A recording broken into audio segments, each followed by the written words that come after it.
One fine day, huge towers began to appear all over the world. None of the people knew the reason for this phenomenon, but everyone understood that it was closely related to magic. Most people were happy to meet the mythical creatures inhabiting the towers, but for others, it only brought disaster.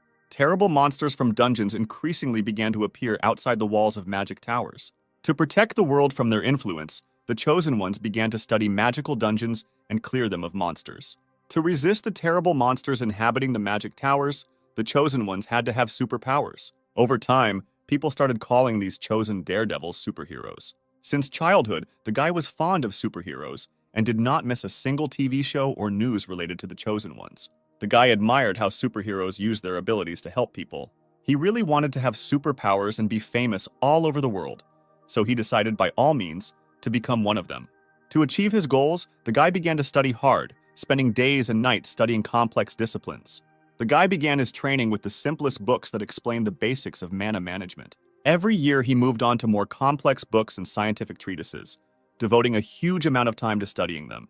The moment came when the guy read almost all the books available in the country. Students gathered near the information board to get acquainted with the results of the entrance exams to the academy. The guy's name is Hanshin.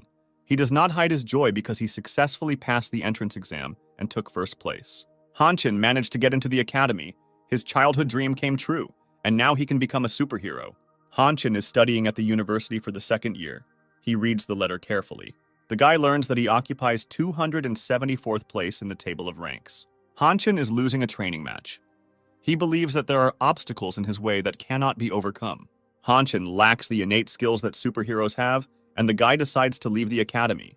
Hanshin tries to forget about his only dream. He completely immerses himself in writing adventure novels. For the past year, the guy has been busy writing fictional stories about great heroes and their legendary battles. In his stories, Hanshin describes huge towers that are sources of magical energy. The guy comes up with a superhero who can control his mana and wield all types of bladed weapons. His stories feature a mysterious hermit who spent his entire life in the forest of death. Hanshin describes things in his stories that he could not achieve in real life. The guy has almost completed his last story. He is saddened by the fact that this is just a fictional story and not his real life. Hanshin decides to finish the last chapter, but cannot decide on the ending. The guy decides to relax and get some sleep, and then finish his story. Hanshin turns on the TV. He switches it to his favorite channel to check the latest news. The announcer of the information block reports that the sacred hero, after long wanderings, is returning to his homeland. The voice of an announcer is heard, which says that most of the towers have been cleared by superheroes. The planet has become one step closer to a peaceful existence. Hanshin admires the superhero who, while very young, became famous throughout the world.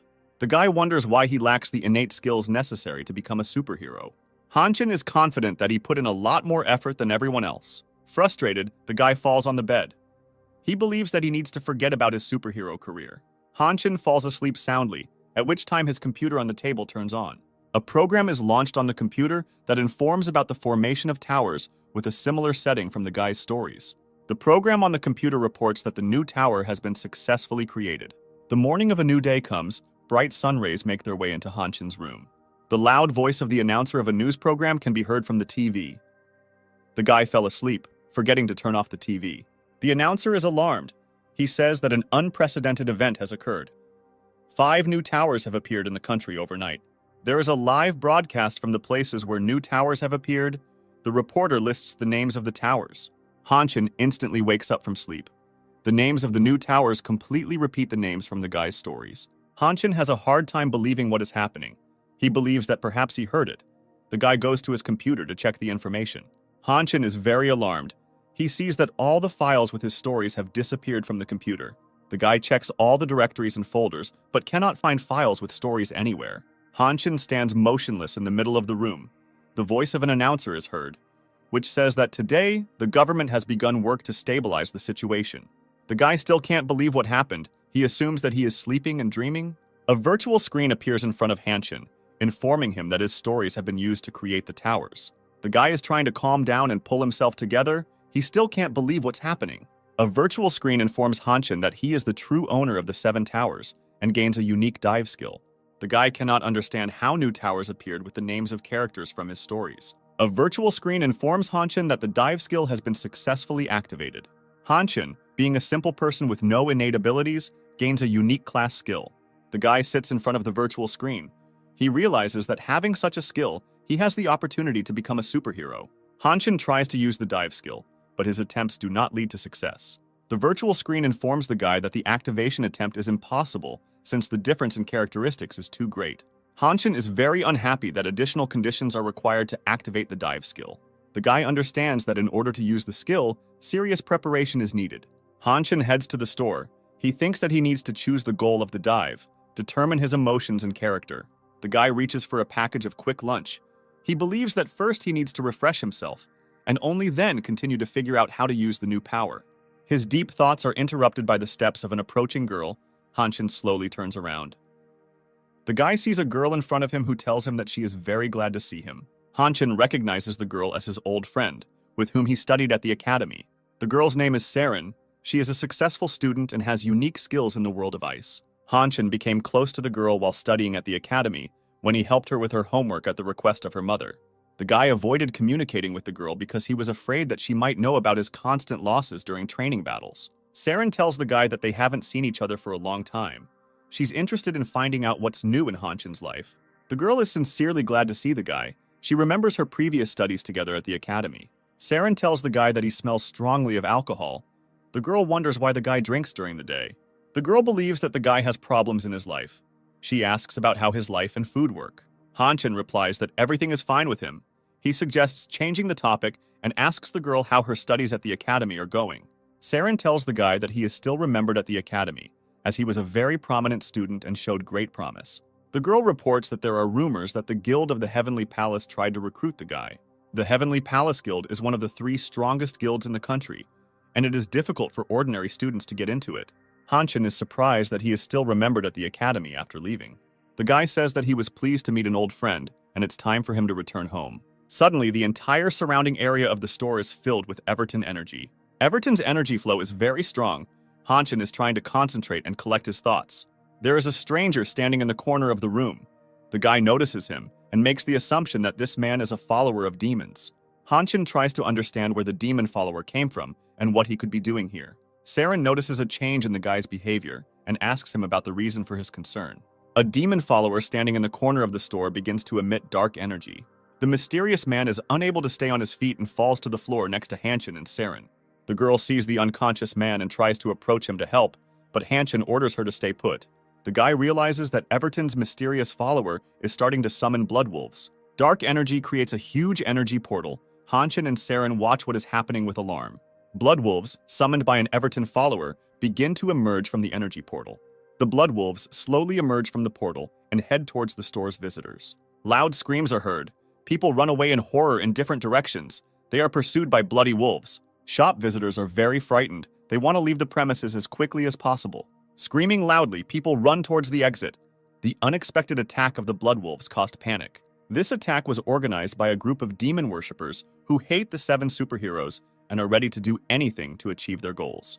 Hanshin immediately understands who organized this attack, since information about the organization was part of his last novel.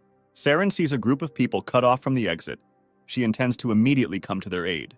The girl tells the guy that he needs to immediately save the people trapped, but immediately remembers that the guy doesn't have superpowers. Saren asks the guy to distract the blood wolves while she protects the people. Hanshin is under great stress. He realizes that of all the skills he has, the only skill he has is good running. A huge bloody wolf runs up to the guy. He growls loudly but does not dare to attack. Hanshin experiences great fear and watches the blood wolf carefully to anticipate its attack. A moment later, emitting a wild roar, a huge bloody wolf rushes at the guy.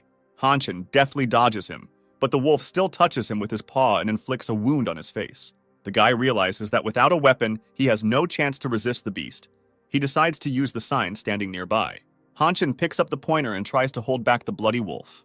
The hellish creature's attack is repelled, but the blood wolves are about to try again. Hanshin is not sure that he can repel another attack and wants to call Saren for help. He sees that the girl is busy protecting the store's visitors. The guy realizes that only the use of immersion techniques can help him. He tries to use the memories of his original story. A huge magical tower from his novels appears in his mind. Hanshin recalls the events he imagined the last 2 years, in which one of the characters was a swordsman cutting through the horizon. The guy is going to borrow his abilities using the dive skill. Hanshin gives the command to activate the skill. A virtual screen appears. which informs the guy that there is a very large difference in strength. This can lead to instant death. The guy is very upset that he couldn't activate the dive skill.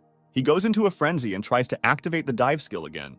Hanshin forces himself to calm down and choose a specific target to dive from among the 7 heroes he has. The guy feels a change in the flow of energy around him and understands that he made the right decision. Hanshin focuses on memories of a character who can help him at the moment. The guy enters into an energetic connection with his hero and feels that this dive attempt should be successful. Hanshin gives the command to activate the dive skill. A virtual screen informs the guy that the dive has been successfully completed. Magic towers are a combination of reality and myth. Only the right balance allows you to use their magic. The owner of a magic tower must clearly grasp the correct balance for fantasy to become reality. Hanshin feels the energy emanating from the hero of the novel, who received his own tower.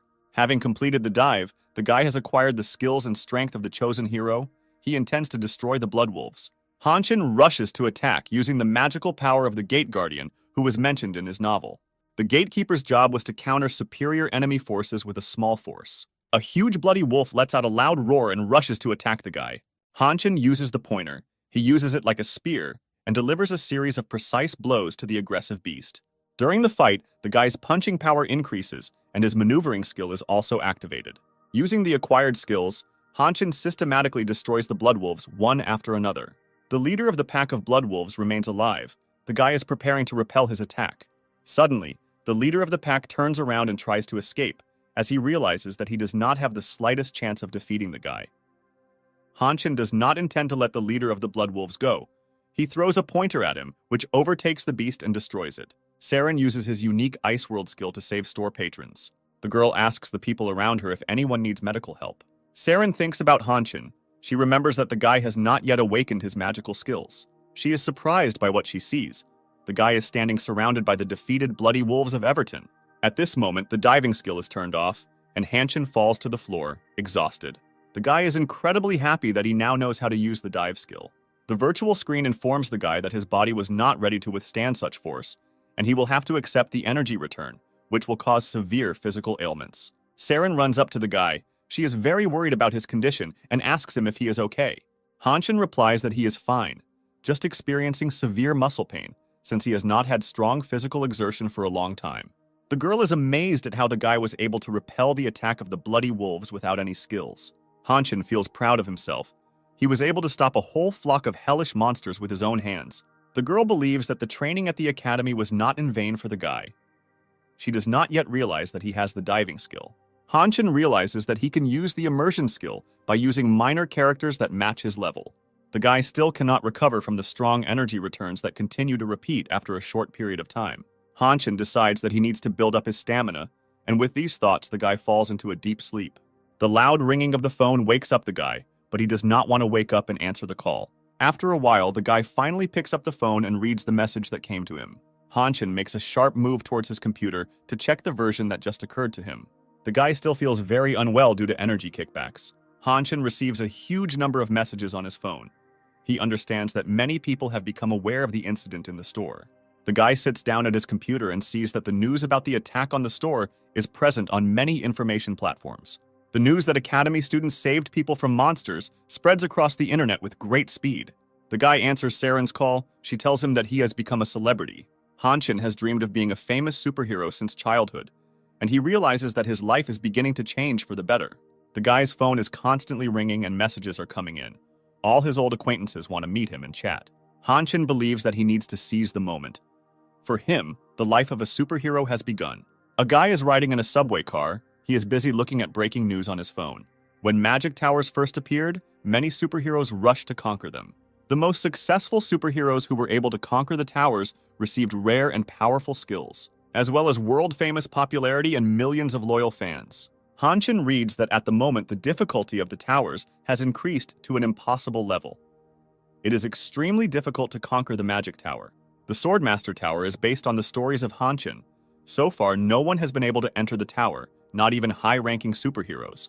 Walking fast is very difficult for the guy. He constantly thinks that he needs to train more. Hanshin, with great difficulty, tries to regain his lost breath.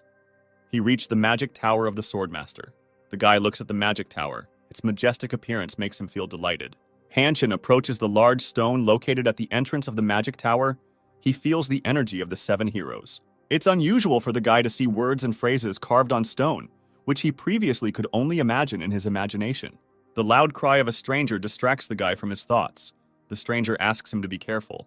The stranger concludes that this is the guy's first time near the tower and asks him not to touch everything. Hanshin knows that the tower can be entered simply by touching certain magical objects. An energy connection arises between the guy and a large stone located next to the magic tower. The tower recognizes Hanshin as its true owner. The guy hears a voice that invites him to visit the magic tower. At the same moment, Hanshin finds himself inside the space of the magic tower. He stands in a clearing overgrown with grass. The guy is pleased with the fact that he ended up inside the tower, but he does not fully understand how this happened. Inside the tower space, a superhero sits behind a large screen. He expresses his dissatisfaction with the fact that someone outside is hanging around his tower. The superhero finds such an incident very strange. He does not like Hanshin. He calls him an idiot. The superhero scans Hanshin's mana. It indicates that the guy is a simple person. Using surveillance systems, he continues to monitor Hanshin and concludes that something is wrong with the guy. The owner of the tower decides to call Hanshin inside in order to get answers to his questions. The superhero's name is Dissect. He orders to invite the guy to the first floor of the Swordmaster's tower. On a busy street, a talk show dedicated to conquering magic towers is broadcast on a large television screen.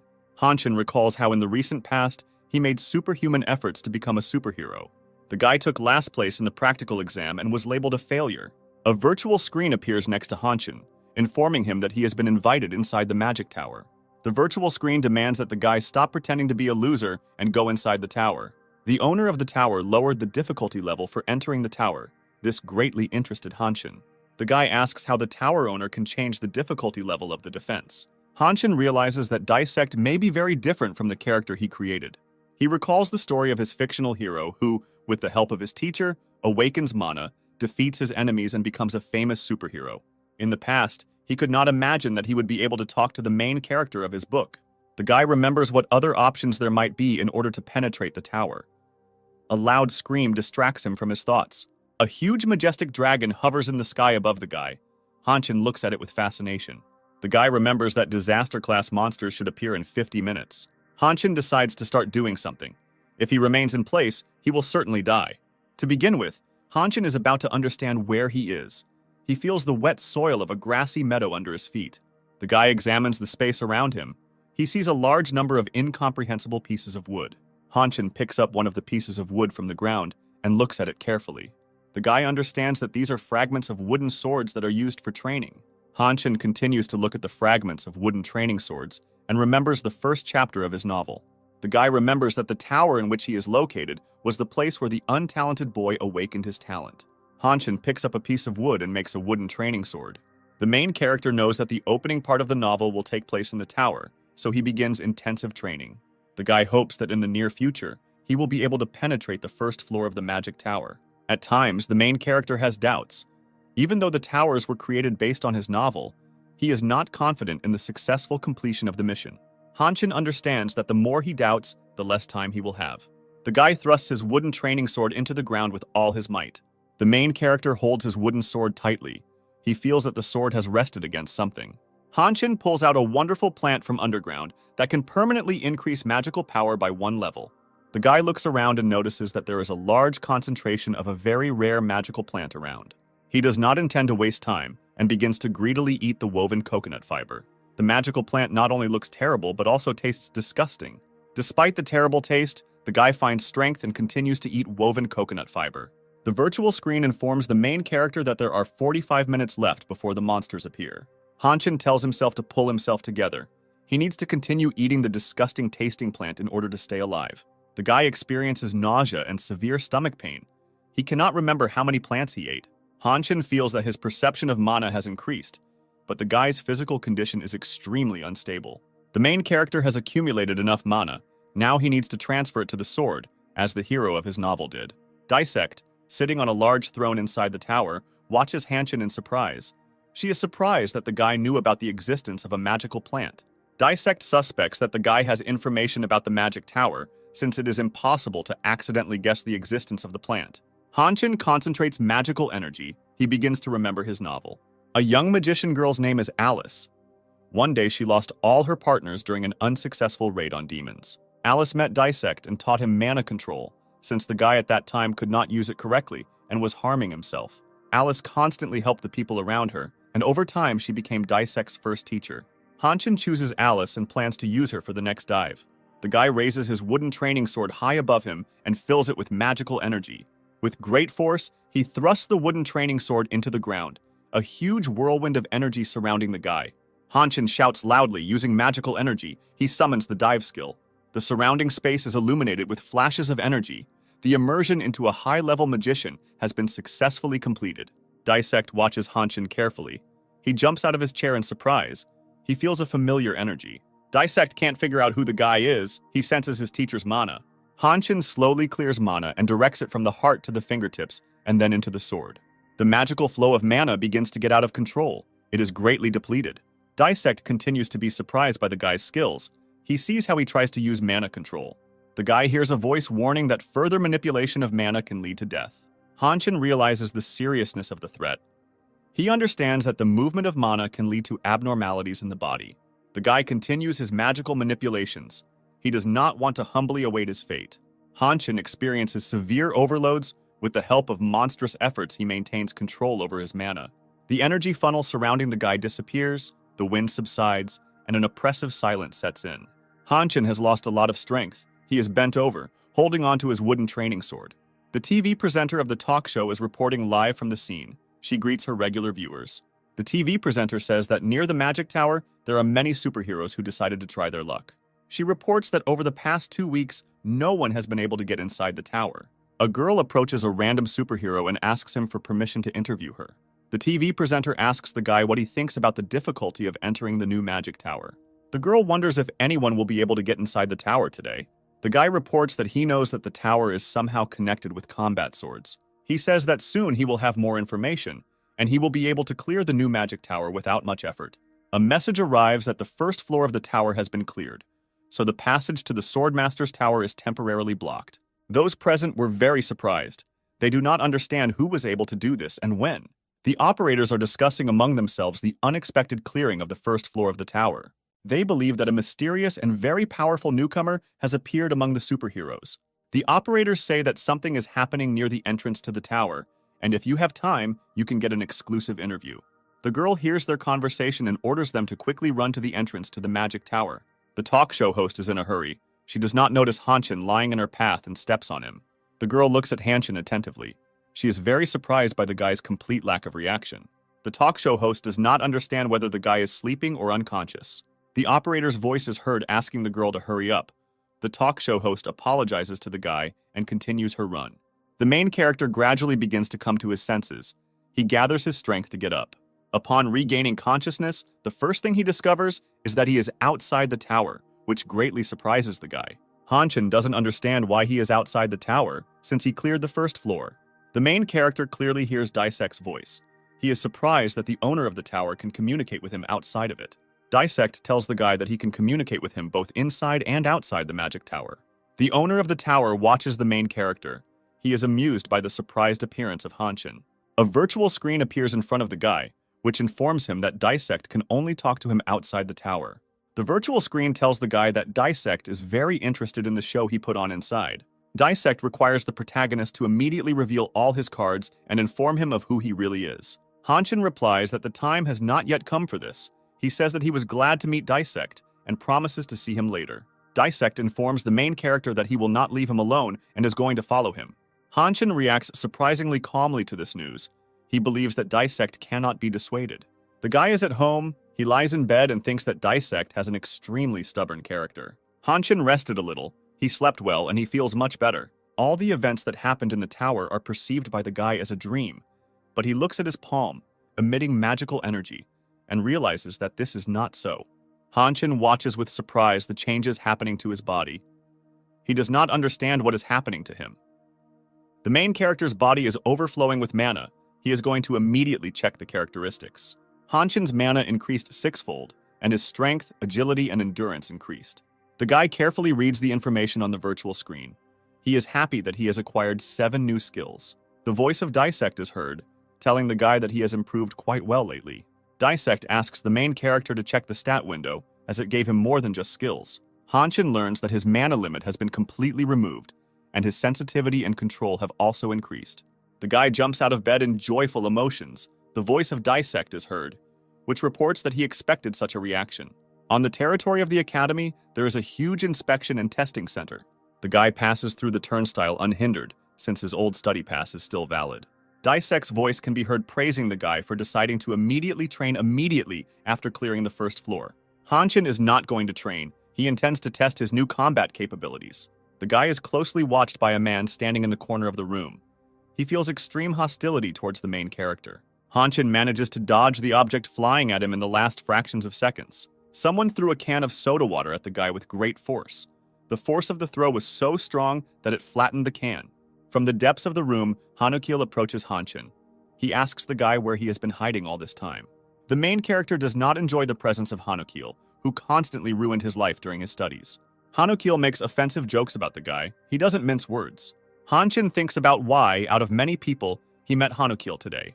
Hanukil tells the guy that he came to the academy in vain. He continues to insult the guy. Hanshin does not hear the words that Hanukil speaks to him. He is immersed in memories. While studying at the academy, Hanukil defeated the guy in numerous fights. He did this with particular cruelty and bullying. Hanukil constantly mocked and insulted Hanshin. He considered him a second-class citizen. Hanukil tells the guy not to dare complain to the teachers, otherwise he will destroy him. The main character did not think that he would be able to meet his offender so soon. He intends to settle accounts with him for past grievances. Hanukil approaches the guy. He asks him in a quiet voice and in a mocking manner for permission to beat him once. A voice is heard in the corridor. The floor attendant is interested in what is happening. Hanukil does not want teachers and management to know about his behavior. He stops attacking the guy. Hanukil tells the main character that he is lucky today. He intends to meet him later. Finally, Hanukil secretly deals a strong blow to Hanshin and retreats deeper into the room. Hanshin believes in keeping your emotions in check and focusing on testing and evaluating performance. The guy presses the button on the front door. At this time, the voice of Dissect is heard, urging him not to behave like a rag. Hanshin believes that you need to deal with priority tasks and not waste time on disgusting moral monsters. The guy is standing in the middle of a huge room. A metallic voice tells him to stay in place and not make any movements. The retina is scanned and the student is identified, and the test system checks the information. The test system asks the guy what difficulty level he will choose. Hanshin selects the minimum difficulty level. The training system has analyzed the guy's characteristics and summons a low-level monster. The training system offers Hanshin to choose a weapon for a duel with a monster. The guy is going to test the level of his acquired skills, so he chooses a sword.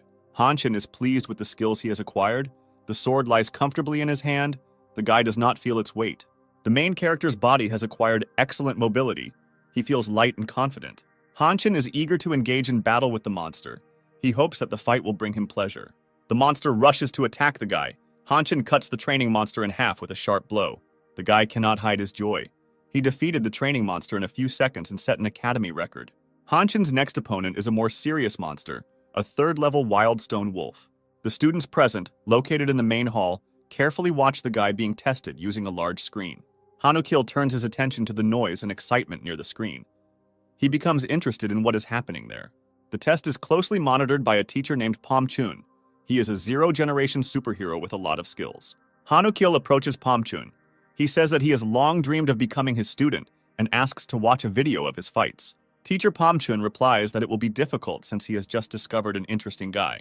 Hanukil wonders who could have attracted the attention of the academy teacher. Letting out a loud growl, the huge stone wolf slowly approaches Hanshin. The Pomchun University teacher presses the speakerphone button. He intends to instruct the guy. Pomchun asks the main character if he can hear him well. The teacher's voice distracts Hanshin from the fight for a moment. The guy answers Pomchun. He says that he hears him well. Hanukil can't believe that the teacher chose Hanshin as an applicant.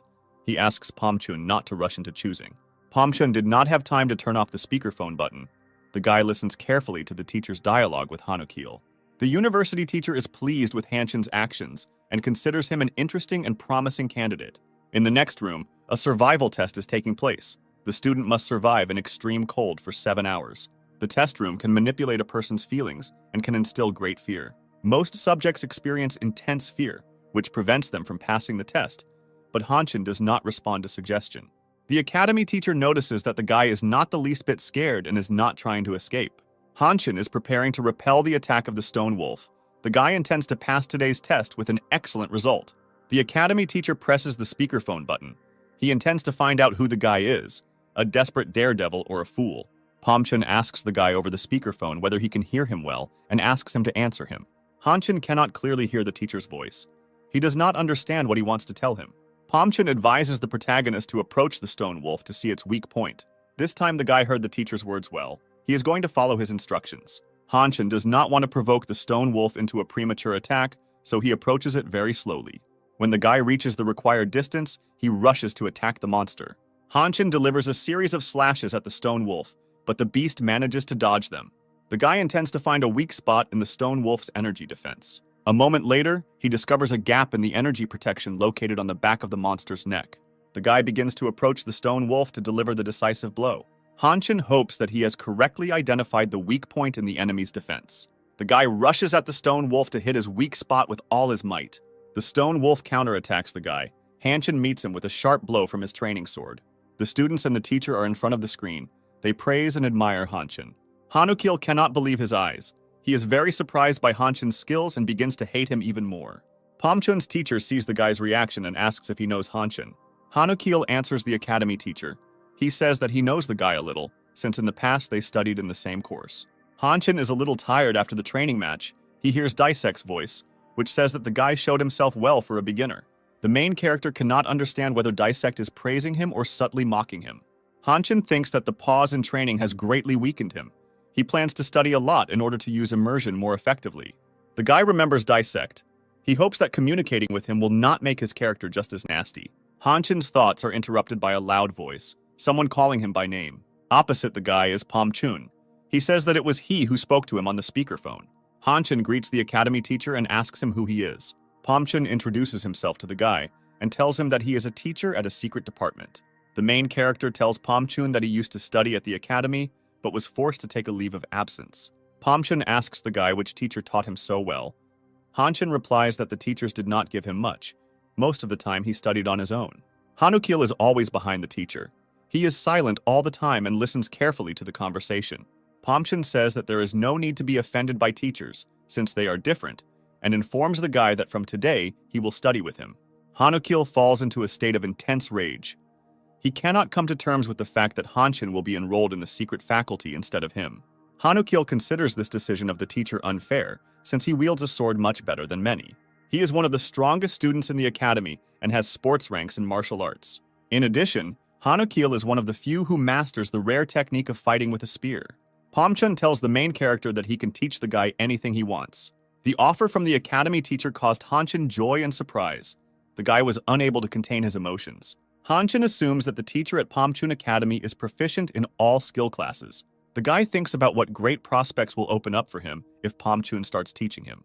The academy teacher notices traces of doubt on the protagonist's face and asks the guy if he trusts him. Pomchun tells the guy that there is no need to doubt your abilities.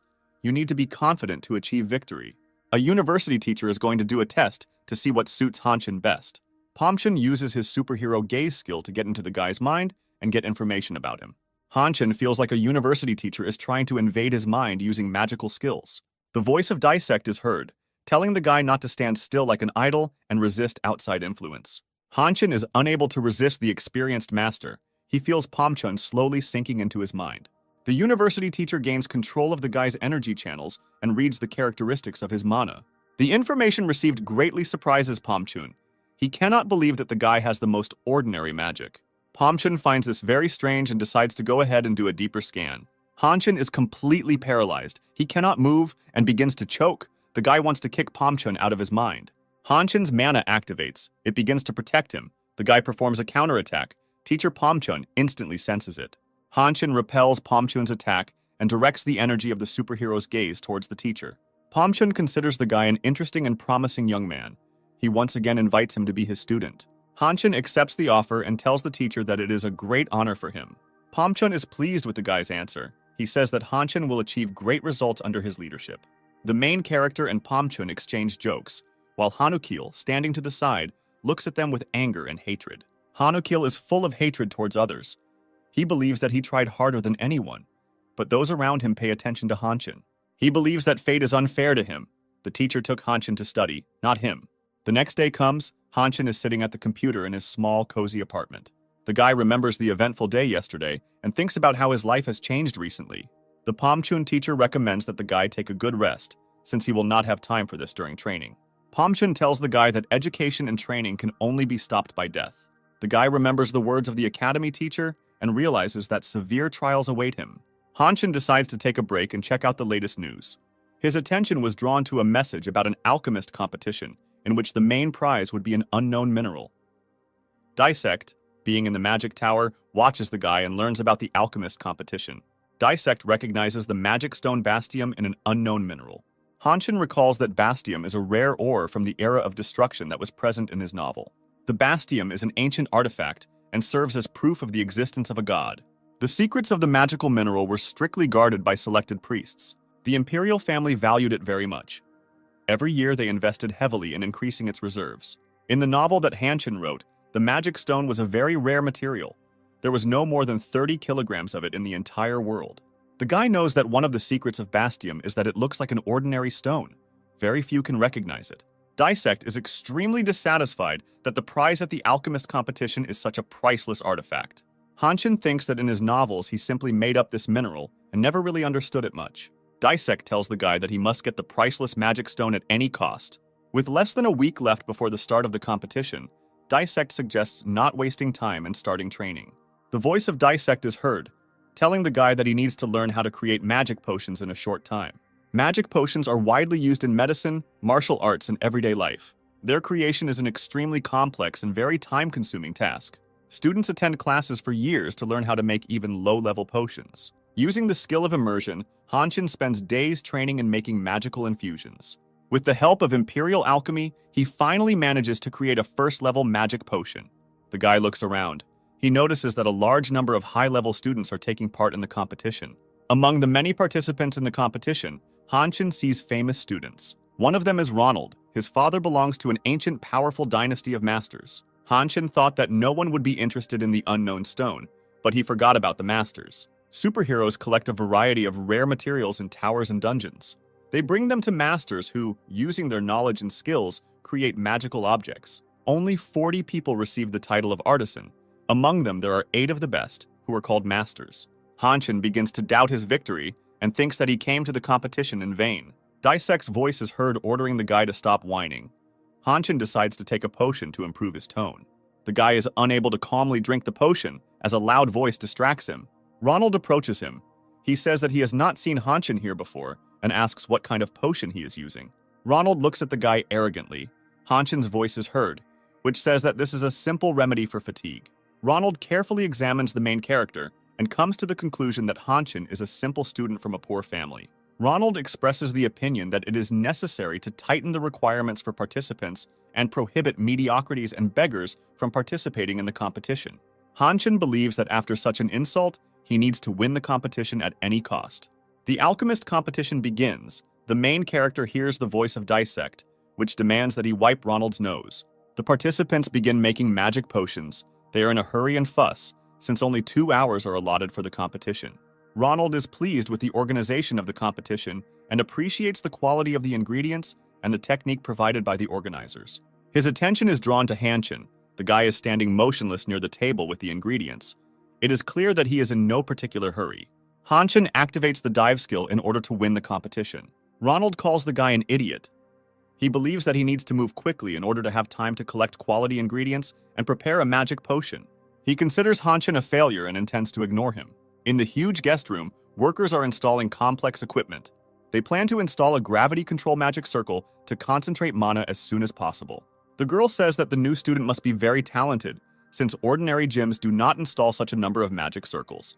Pomchun tells the girl that his new student is a former student who is taking a break from the academy. He tells her that the new student was able to block his unique superhero gaze skill. Pomchun believes that Hanshin's skills are at least equal to his, and perhaps even superior in some ways. The academy teacher looks at his watch. He reports that he has an important meeting today. He says goodbye to the girl and asks her to supervise the installation work. Hanshin stands in front of the table with ingredients. He activates the dive skill. The guy chooses a target for the dive. This time it is the powerful alchemist Arian. In the guy's novels, the girl was a student of the great alchemist. She was not the best, but she had unique skills. Arian was fully aware of her shortcomings, so she read 100 magical books a day. As a result, she became the first student of the great alchemist, who shared his invaluable knowledge with her. Arian is capable of creating unique alchemical potions with which Hanshin can gain secret skills. The main character slowly drinks the magic potion that he received from Arian. A moment later, Hanshin is captured by a strong air vortex. The guy receives a huge amount of knowledge. The main character feels that his head is about to explode from the amount of information. He hears a voice saying that the amount of knowledge exceeds the permissible limit. Hanshin temporarily gains alchemy knowledge and experience, which increases every minute. Dissect watches the guy. He feels that the energy is different from what it was during their training together in the tower. Hanshin has experienced severe physical and mental overload. The guy is trying to come to his senses and collect his thoughts. After a while, he returns to reality and carefully looks around. Hanshin realizes that there is little time left to prepare the magic potion, so he heads to the shelves with the ingredients. The guy observes empty shelves in front of him. While he was busy activating the immersion, all the ingredients were sorted out. Hanshin understands that only poisonous plants and minerals with weak magical powers are available. The voice of Dissect is heard. He tells the guy not to waste time and start making poison, which can count as a useful potion for fighting monsters. Hanshin's gaze falls on the Dilipia bush. It can raise body temperature and even melt veins if consumed without processing. The guy comes up with a great idea. He is confident that even with poisonous ingredients, he can prepare a first-class potion. Hanshin takes a small bowl with his hands and quickly pours the necessary herbs and minerals into it. The guy is in a hurry. He pours the ingredients onto the table and casually throws the bowl aside. Hanshin looks carefully at the poisonous plants. He hears the voice of Dissect, who asks the guy to be careful. The main character concentrates mana energy in his hands and begins to perform magical manipulations. Hanshin believes that the other members' potions will be mere trifles compared to his masterpiece. The guy works with extreme caution with the potion, since just one drop can destroy 1,000 people. The participants are closely watched by the Master of Alchemy Rhine. His attention is attracted by Hanshin. Master Rhine sees that most of the participants are making ordinary restoration potions or simple medicines. Ronald is the undisputed leader in the competition. The guy makes a potion with a complex composition and a unique effect. Master Rhine notices that Hanshin does not use laboratory machines or complex devices. This greatly surprises the Rhine Master, since the participants are very limited in time. Hanshin intends to remove the excess poison and transfer the magical substance into purified water. Master Rhine watches as Hanshin attempts to remove the poison by hand. He is very surprised that the guy was able to separate the factions and enhance the effect of the plants. Master Rhine has never met students who have implemented this technology without the use of special equipment. A mistake can lead to the fact that the strength of the poison will increase many times. The Rhine Master realizes the threat and demands that the competition be stopped immediately. The audience reacts very emotionally when they learn that a potion of a unique class has appeared. The host announces that a student named Hanshin comes forward and takes first place. Hanshin met the deadline and created a unique elixir using a limited number of ingredients. Master Rhine cannot believe that an ordinary student could cope with such a difficult task. Ronald realizes that victory has slipped out of his hands. He cannot contain his emotions. The presenter's voice is heard, announcing that Hanshin is the winner of the alchemist competition. Ronald completely loses control of himself. He declares that a beginner cannot make a unique potion. He loudly declares that Hanshin broke the rules and cheated in making the potion. Ronald, in a fit of anger, demands that the guy immediately admit to fraud. Master Rhine demands that Ronald immediately stop his misbehavior and pull himself together. Ronald immediately lets the guy go because he doesn't dare contradict his father. Master Rhine is unhappy that his son is disgracing him with his disgusting behavior. Ronald tries to justify his actions and claims that Hanshin is a fraud. Master Rhine answers his son. He says that he is able to distinguish a fraudster from a normal alchemist. Rhine demands an immediate apology. Ronald asks Hanshin for forgiveness. The main character shows mercy. He forgives Ronald and says that he does not hold a grudge against him. Master Rhine thanks Hanshin for participating in the competition and admires the guy's abilities. Rhine wants to find out from the guy who taught him the unique techniques with which the elixir was prepared. Hanshin reports that he devoted a large amount of time to self-study. Master Rhine and his son are very surprised. They cannot believe that the guy was able to achieve such results on his own. The conversation is interrupted by the host of the competition. He asks Hanshin to go on stage. Master Rhine considers the guy a very promising young man. He tries to support Ronald and tells his son that he will definitely achieve great victories in the future. Ronald promises to study hard in order to take first place in the next competition. Hanshin takes the stage and the award ceremony begins.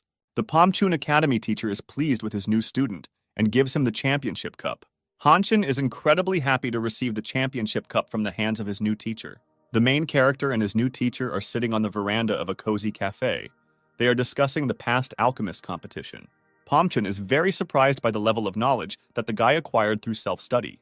Hanshin informs his teacher that the reason for his participation in the competition is the magical mineral Bastium. The academy teacher knows nothing about the unique properties of the magical mineral. He tells the guy that it never ceases to amaze him. Pomchun asks Hanshin a question. He wants to know if the guy was in any guilds before becoming his student. The guy replies that he did not undergo any individual training and was not a member of any guild. Pomchun's voice is heard. He says that he does not understand why the guy needs Bastium. Hanshin reacts emotionally to his words. Pomchun carefully examines the magical mineral. He does not notice anything special and considers it an ordinary stone. The guy asks his new teacher to use the superhero gaze skill to realize the essence of Bastium. Pomchun doesn't take the guy's proposal seriously, but Hanshin manages to convince his new teacher. Pomchun activates his unique superhero gaze skill. He intends to obtain information about the mineral. Hanshin watches closely as his teacher dives into subtle information structures. Pomchun increases the amount of mana energy to penetrate the essence of the mineral. The academy teacher is very surprised that an ordinary-looking stone is a unique mineral capable of storing, enhancing, and concentrating mana. Hanshin is pleased that he finally managed to reach out to his teacher. Pomchun's voice is heard telling the guy that in the near future he will give the mineral to one of the masters. Hanshin is incredibly happy about this news. Pomchun suggests that the guy relax or meet with friends before training begins. Hanshin begins to remember his old friends with whom he studied at the academy. Pomchun says goodbye to the guy. He says that he will prepare an individual training program for him. Hanshin hasn't talked to his friends for 2 years. He takes out his phone to call them. The guy is looking through the list of contacts on his phone, and suddenly his old friend calls. Hanshin's old friend tries to call, but the guy doesn't pick up. Suddenly, the main character turns his head and sees that his old acquaintance is very close to him. The guys are sitting in a restaurant, remembering their studies together and having fun. An old friend's name is Khan. He is very surprised that they met near a cafe. Khan is a leader in the academy and has shown outstanding ability in all disciplines since joining. Hanshin is proud of his friend, as the guy has many talents, one of which is swordsmanship. Khan tells the guy that there was quite a commotion in his academic group chat when he said he was having lunch with Hanshin. Khan informs the guy that Yuna will soon join them. The girl expressed her desire to meet. Hanshin becomes very worried when he hears this news. Yuna helped the guy deal with problems at the academy. She was always on his side. Khan tells the guy that it was very difficult for Yuna when Hanshin stopped communicating. Khan says that the girl is already very close. They are separated by only a few blocks.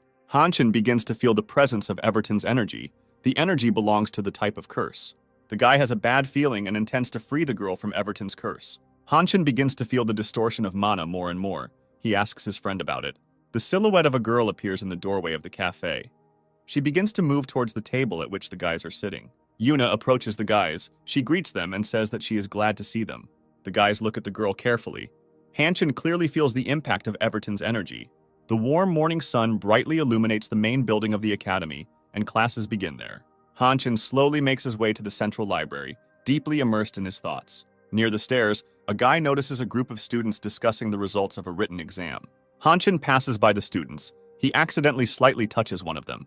The guy immediately attacks Hanshin, accusing him of deliberately hitting him. Suddenly, the guy throws a sharp punch at Hanshin to knock him down. Hanshin didn't expect the kick. He loses his balance and falls down with a crash. A girl's loud voice is heard. She is very outraged by the behavior of the students. The girl demands that the students immediately apologize to the guy and think carefully about their behavior. Hanshin did not expect such a reaction from the girl. He is surprised by her determination and fearlessness. The girl is outraged by the disgusting behavior of the students. She considers it mean to discuss a person behind his back and do petty dirty tricks. One of the students is about to attack the girl, but his friends hold him back. The girl believes that the students will not have the courage to attack her, since she is the daughter of the director of the academy. Yuna asks the guy if he's okay, and extends her hand to help him get to his feet. Hanshin slowly rises from the floor. The voice of a girl is heard, offering to have lunch together. Yuna tells the guy that he looks very strange and confused. Yuna and Khan are the best students at the academy. Hanshin is proud to have such friends. Hanshin was often bullied at the academy, but Yuna always came to the rescue in time and punished the offenders. Yuna maintained discipline. She punished offenders during sparring and practical lessons. Hanshin recalls that he still has not thanked the girl for her attitude towards him. Old friends are sitting at a table in a cozy cafe. They remember the old days. Kan tells the girl that she looks sickly and last time she looked better. Hanshin asks the girl if anything strange has happened to her in the near future. Yuna recalls one unusual incident that happened to her recently. The academy was preparing for a tour of the dungeons, and the girl was asked to help check the route. Yuna goes inside the new dungeon. She doesn't notice anything unusual. After some time, the girl finds an unusual stone, which is located in one of the caves. Yuna approaches the stone. There is a strange spot on it. The girl touches it. A strange substance comes into contact with the girl, and she is subjected to a powerful blow of unknown energy. Yuna looks at the stone in surprise. The bloody mark that was on it has disappeared without a trace. The girl hears the voices of professors. The teachers report that it is time to return. Yuna does not attach much importance to the incident. She quickly walks towards the exit of the cave. The guys were very interested in the girl's story. They believe that the incident was not a simple illusion. Hanshin looks at the girl carefully. He sees that her mana is in chaos and greatly distorted. Yuna asks the guys to stop scaring her. She says that she recently went to the doctor, who told her that she was fine. Hanshin intends to explain to the girl that she is in great danger. The guy is going to help the girl. He asks her permission in order to immerse himself in her mana. Yuna tells the guys that there is no reason to worry. She suggests changing the topic of conversation. Hanshin summons the immersion skill to penetrate the girl's mana. Yuna and Kan look at the guy in surprise, since he did not have such skills while studying at the academy. Kan senses the presence of the healing light and asks Hanshin about the state of the girl's mana. Hanshin understands that the demon worshippers, using the power of demons, cast a curse on the girl.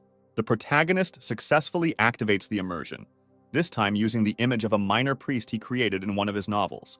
Hanshin's mana is temporarily transformed into divine energy, which he intends to use for healing. The guy begins magical manipulations. He is confident in his success, since the curse has not yet gained strength. Yuna gives her consent to penetration.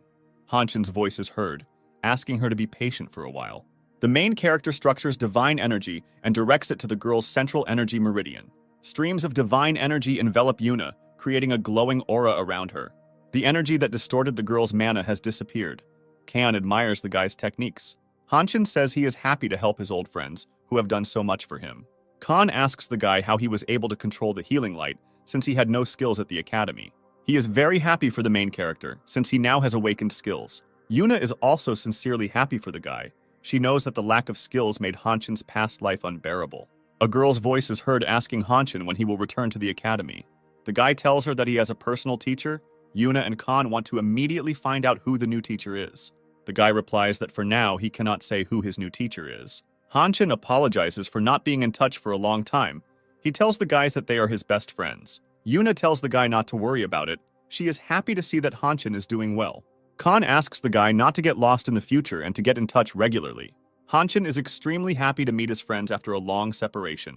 A group of old friends are having a fun evening, reminiscing about the good times they spent together at the academy. Hanshin makes it home with difficulty. He crosses the threshold of his apartment and falls to the floor from fatigue. A virtual screen informs the guy that he is receiving a reward for lifting the curse from Yuna. The reward is information about Everton, which the guy plans to immediately study. A group of demon worshippers intends to raid the dungeons of the academy. The guy realizes that his friends are in mortal danger. He intends to inform the teacher about this. The virtual screen informs the guy that demon worshippers may find out about this and choose another place to attack. Hanshin believes that the responsibility for what is happening lies with him, since demon worshippers are characters in his novels. The main character is full of confidence that he will help his friends, but he does not have a clear plan. He looks at the huge gym with great interest. His attention turns to the workshop where high-tech armor and weapons are made. The guy is impressed by the interiors and equipment of the seemingly inconspicuous house. The Pomchun teacher asks the guy to share his impressions of what he saw. Hanshin appreciates the teacher's home, especially the 5th-generation virtual combat system. The guy can't even imagine how much it costs to equip his house with such systems. Pomchun tells the main character that he is a successful businessman who intends to recoup his investment. He approaches the table on which there is a small box and tells the guy that he has a gift for him. Pomchun throws the guy a box and tells him that he fulfilled the guy's request. Hanshin opens the package. The guy, fascinated, looks at the item inside. The craftsman very carefully processed the magical mineral bastium, making it into a unique amulet. Hanshin carefully examines the beautiful thing. With the help of the amulet, the guy will be able to change the shape of mana. The voice of Pomchun is heard, which suggests that the masters really wanted to buy the mineral from him. Hanshin informs the teacher that this is too valuable a mineral to sell, In addition, Bastium has already chosen its owner. Pomchun suggests stopping useless conversations and starting training immediately. The guy stands in the middle of the room. He thinks about what basic disciplines the master will teach. Hanchen decides whether he prefers hand-to-hand combat with a spear or proper use of mana. An incomprehensible sound distracts the guy from his thoughts. A virtual screen informs him that the air circulation in the room has been stopped. The floor under Hanchen's feet begins to emit a bright light. The guy does not understand what is happening. In the next room, teacher Pomchun is watching Hanchen. He thought for a long time about where to start teaching. The voice of the Pomchun teacher is heard, who says that a real superhero needs practical experience. The mana in the training room is forcibly polluted. It envelops the air and all objects in it. Sticky, defiled energy is trying to penetrate the guy and destroy him.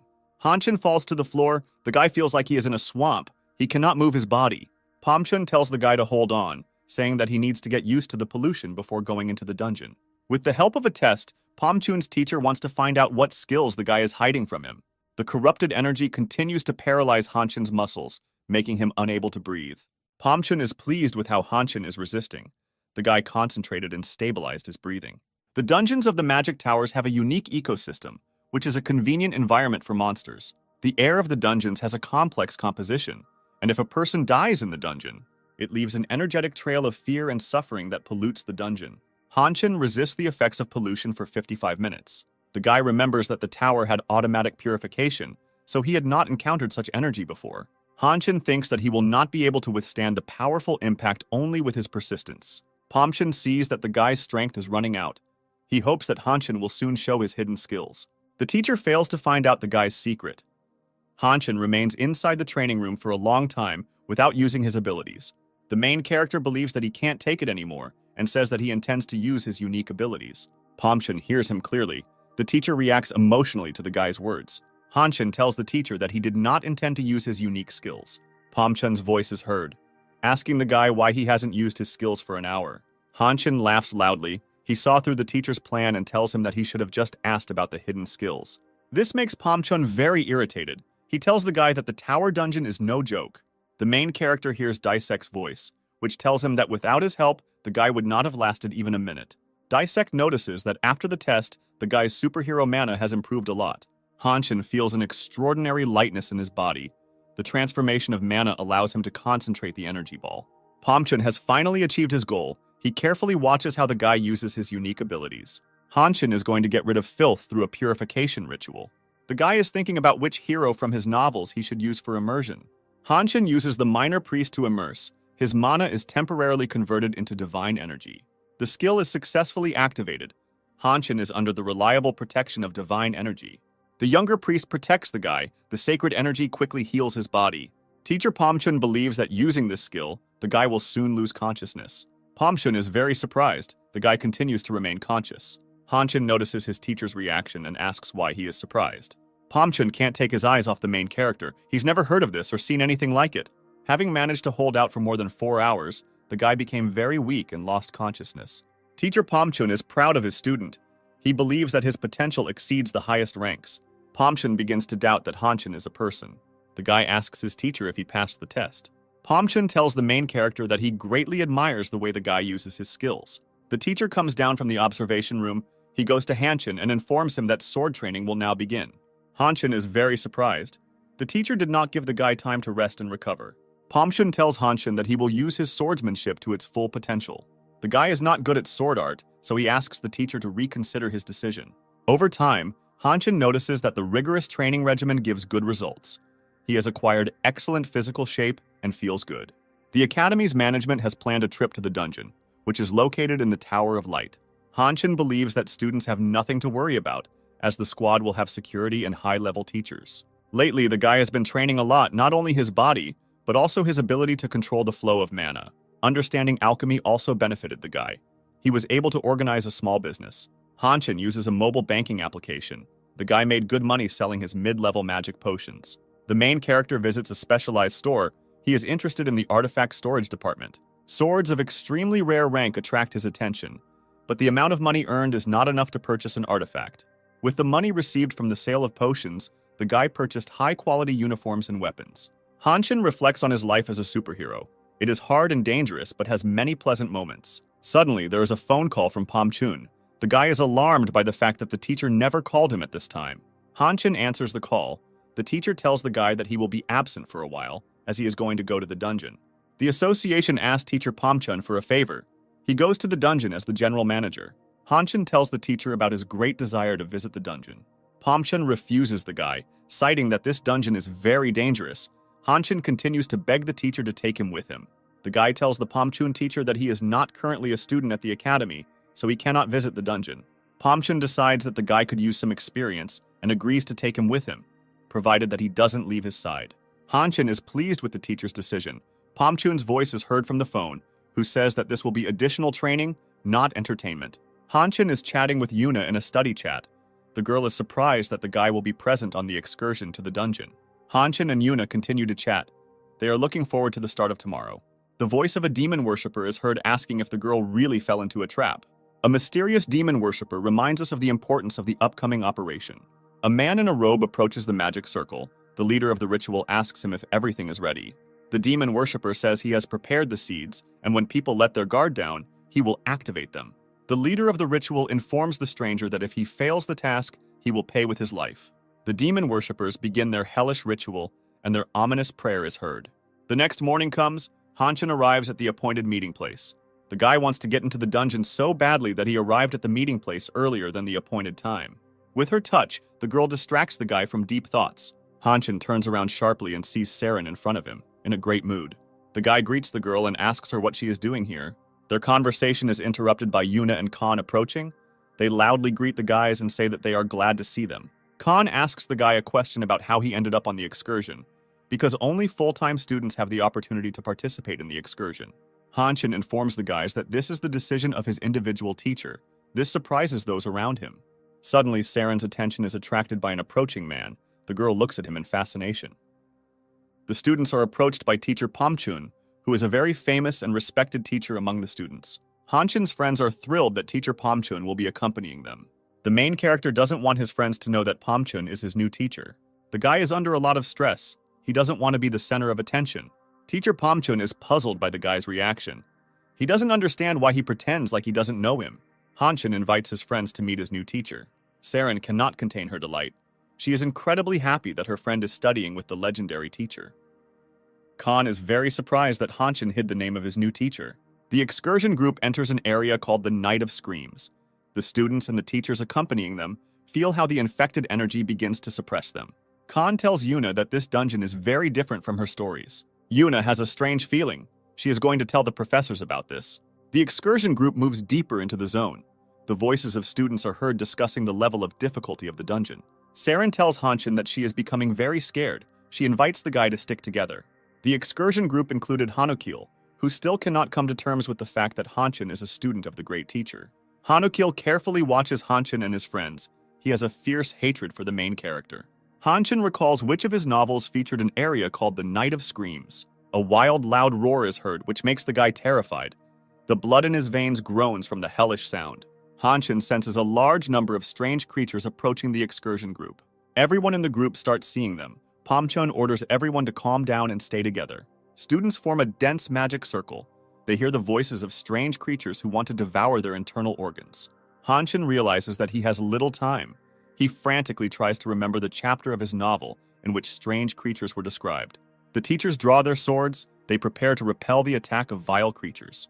Hanshin recalls the chapter in which he described the Screaming Night Zone. He demands that teachers stop immediately. Pomchun looks closely at the main character. He wants to understand why the guy is trying to stop the teachers. Hanshin tells his teacher that under no circumstances should he attack vile creatures. The guy tells the teachers that vile creatures are a special type of evil spirits.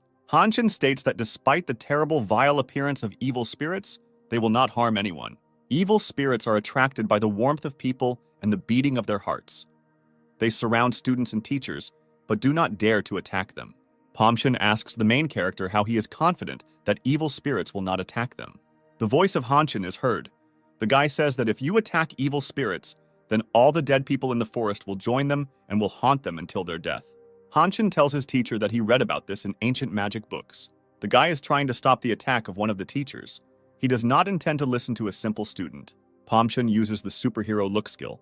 He sees the truth in Hanshin's words. Pomchun invites teachers not to attack first. He asks them to build a defense and watch for evil spirits. The students are very surprised by the decision of the Pomchun teacher. They are not going to stand and wait until the evil spirits tear them apart. Hanukil expresses his dissatisfaction with Pomchun's decision. He doubts the adequacy of his decision. Pomchun answers the guy. He says that Hanukil will be able to give his instructions when he becomes a senior teacher. The teacher recommends that students pull themselves together and calm down.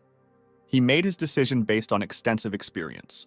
The head of the sword department stands up for Hanukil, saying it's about the safety of the students. Evil creatures watch the conversation between students and teachers with great attention. The head of the ball handling department believes that there is no logic in Hanchun's version. He thinks that the guy acts out of fear. The main character says that he does not act out of fear and gives his reasons. The guy tells the students that if you save the monsters from grudges, you can clear the dungeon without harming anyone. The head of the department considers the guy a naive boy. He doesn't believe a single word he says. Pomchun tells everyone to calm down. He says that they did not come to the dungeon for senseless bloodshed. Teacher Pomchun insists that monsters cannot be attacked. He suggests finding an alternative option. Hanchun is pleased that he finally managed to convince the teachers not to attack the mysterious monsters. The head of the sword department does not intend to continue the conversation. He says that he will remain unconvinced. He believes that negotiating with monsters is a stupid idea and intends to resort to old proven methods. The head of the sword department rushes into a lightning attack on the monsters surrounding them. Hanchun notices his attack. The guy tries to stop him before it's too late. The head of the sword department delivers a series of sharp, slashing blows to the motionless monsters. The main character realizes what terrible consequences can occur due to his actions, and he is overcome with anxiety. Defeated monsters disappear, leaving behind an energy trail of dark energy. The head of the sword department states that he will never allow students to get hurt. Hanchun is very upset. He understands that he had to stop the teacher at any cost. Pomchun is not satisfied with the actions of the head of the department and declares that he is responsible for the situation.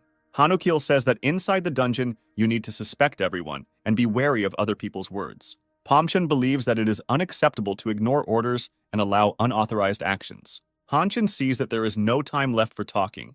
He feels the difficulty level of the dungeon becoming more difficult. The state of the monsters in the dungeon changes. They begin to move and begin to make eerie screams. The students don't understand why Professor Pomchun wanted to avoid the fight. The girl notices that the fog surrounding them began to thicken strongly and approach them. Professor Pomchun asks Hanchun if he has any thoughts on the brewing problem. The guy answers him, saying that it is too late. The monsters of the dungeon have begun their transformation.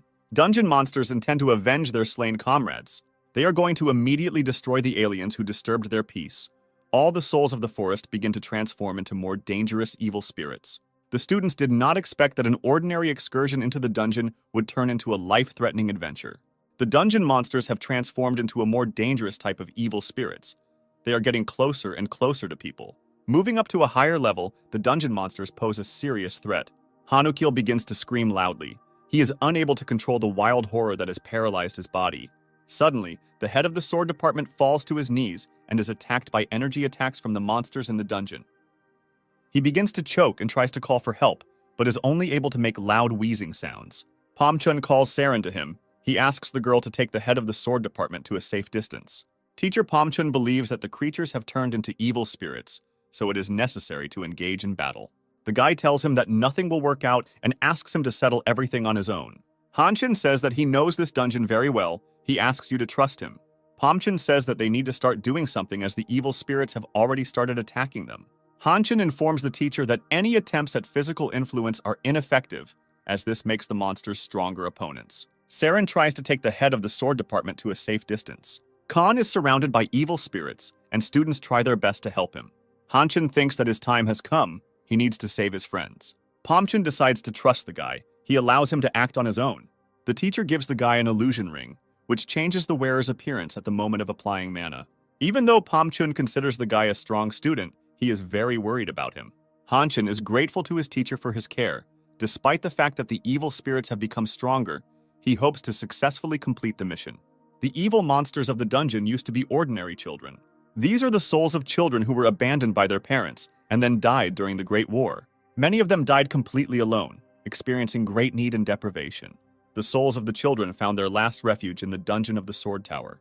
The guy believes that it would be wrong to end everything with violence. He believes that the souls of children need peace. The guy performs an immersion on the temple servant, whose name is Michelle. After Michelle received revelation from the source of light, she saved countless souls filled with resentment. Hanshin previously delved into low-level priests. However, Michelle is a high-rank priestess. The guy hears a voice that tells him that the source of light wants to know who he is. Prina appears, who is a demigod angel who connects people and the source of light. Dissect is very surprised by Prina's appearance. The owner of the tower cannot understand what she is doing here. Prina performs the prayer of the light source. The dive should become easier for the guy. Hanshin successfully immerses himself in a character of medium complexity. The illusion ring creates the image of Michelle. The guy is in perfect sync with the hero of his novel. The entire space around is filled with divine energy. Pomchun admires the level of magic of his student. He senses the presence of a light source. The teacher remembers the training room. He thinks that it was this secret skill that Hanshin was hiding from him. The guy in the image of the priestess Michelle hovers over the battlefield, generating more and more divine energy. The evil spirits begin to retreat. The students notice that the reason for this is the golden shower. Priestess Michelle intends to give peace and quiet to the evil spirits of the dungeon. Saren casts her gaze into the sky. It is a mystery to her where the magical priestess came from. The golden shower becomes stronger. Michelle's voice is heard. She says that the children have become evil spirits through no fault of their own. In the novel Hanshin, it all ended with the annihilation of the souls of dead children. However, in reality, everything happened differently. The souls of children catch drops of golden rain and cry. Together with divine energy, the souls of dead children receive peace and tranquility. One by one, they begin to disappear, leaving behind only their tattered clothes. The main character hears a voice that says that the location called the Night of Screams has been cleared. Hanshin loses consciousness and falls to the ground. He used force beyond his body's capabilities. Pomchun sees that the guy used a huge amount of mana in a short period of time. Using huge amounts of divine energy always comes with side effects. Pomchun gives the command to immediately send the protagonist to the hospital and request the best means of recovery. Suddenly, the excursion group is attacked by dark energy, and huge black tentacles rush towards them. Pomchun notices the attacking opponents in time. He does not understand who it could be. While casting magic spells, a squad of demon worshippers slowly approaches from the darkness. The senior demon worshipper promises to leave everyone alive if they give him the 8th hero. Pomchun orders the students to take care of the guy while he deals with the attackers. The leader of the demon worshippers threatens to destroy everyone if his conditions are not met. Hanshin struggles to resist the dark energy that tries to infiltrate his mind. The main character regains consciousness. He hears a voice but cannot make out the words. Hanshin is still very weak. He focuses his gaze and sees his teacher in front of him. Teacher Pomchun asks the guy how he feels after sleeping for 3 days. Hanshin says that there is no need to worry about him. He is worried about the fate of the dungeon. Pomchun answers the guy. He says that some saint appeared and sorted everything out. The teacher praises the guy. He believes that Hanshin showed himself well in yesterday's battle. Pomchun says that if a guy uses his skills carelessly, he will most likely die young. The teacher tells the guy that he has bad news for him. Hanshin asks what news. He thinks that something happened to his friends. Pomchun did not know that the boy's parents were not aware of his expulsion from the academy and accidentally told them about it. Hanshin was very upset by this news. He did not want his parents to know that he had dropped out of the academy. The main character's parents live in a cozy house in a small village on the outskirts of the country. Hanshin has not visited his parents for more than 2 years. He does not dare to open the door and go into the house. The guy remembers how incredibly emotional and touching the farewell moments were before he left for the academy. Hanshin's mother is incredibly happy to see her son, while the father looks at the guy with displeasure. The voice of Hanshin's mother is heard telling him to wash his hands and sit down at the table. The guy believes that the best food in the world is the one his mother prepared. Hanshin's mom is happy that the guy has a great appetite and offers him dessert. The father tells the guy that he is aware that he did not extend his academic leave and left the academy. To the boy's surprise, his father supports his desire to explore dungeons and become a superhero. Hanshin's mom tells him that 2 months ago a new dungeon appeared near their house. The guy is very surprised by this news, since exactly 2 months ago his stories disappeared from the computer. Hanshin believes that the appearance of a new tower and the disappearance of files from the hard drive are interconnected. The guy is in the forest near his parents' house. He intends to find the entrance to a magical dungeon. Hanshin boosts his mana and uses his detection skill to find the entrance. The guy receives a large amount of information. The radiation radius of the new dungeon exceeds 1 kilometer. After some time, the main character finds the entrance to a magical dungeon. He is surprised by the terrible appearance, which does not correspond to a low-level dungeon. The forensic department of the Superhero Association is located in the business district of a large city. A pathologist takes the body of an unknown man out of the refrigerator. Pomchun and the pathologist carefully examine the body removed from the refrigerator. The Pomchun teacher has no information about the man other than the mark on his chest. He remembers the words of the leader of the demon worshippers, who spoke about the 8th superhero. Dissect watches Hanshin, wondering why the guy is taking so long to enter a low-difficulty dungeon. Hanshin thinks about whether he needs to warn the association about the emergence of a new dungeon. The guy clearly hears the voice of the hero of his novel, which was used for immersion. Until this point, Hanshin thought he could only communicate telepathically with Dissect. He decides not to report the dungeon to the association, intending to deal with it himself. A loud phone ringing wakes up the main character. The guy doesn't want to wake up and ignores the call. He puts his phone on silent and tries to fall back into deep sleep. Hanshin jumps out of bed with a sharp movement. He does not understand what he is doing here. The last thing he can remember is entering a new dungeon. He looks at his desk with academic spreadsheets and coursework, realizing that he has returned to the past. The Path of Choice location, which is located in the new dungeon, has the ability to travel to the past. Hanshin is at the training ground of the academy he attended 2 years ago. The guy moves into the university building. He stands on the balcony and watches the battle between two guys. The main character watches as the defeated fighter falls from the balcony to the first floor. A strong energy release occurs, which disorients Hanshin for several seconds.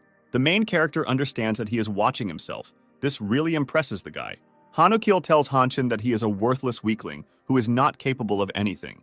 The main character is very upset that he gave up and stopped resisting. Hanshin wonders why the magical dungeon is showing him this. Hanukil's friends who are nearby insult and mock the guy. They talk about how they get rewards for beating up the worthless parasite.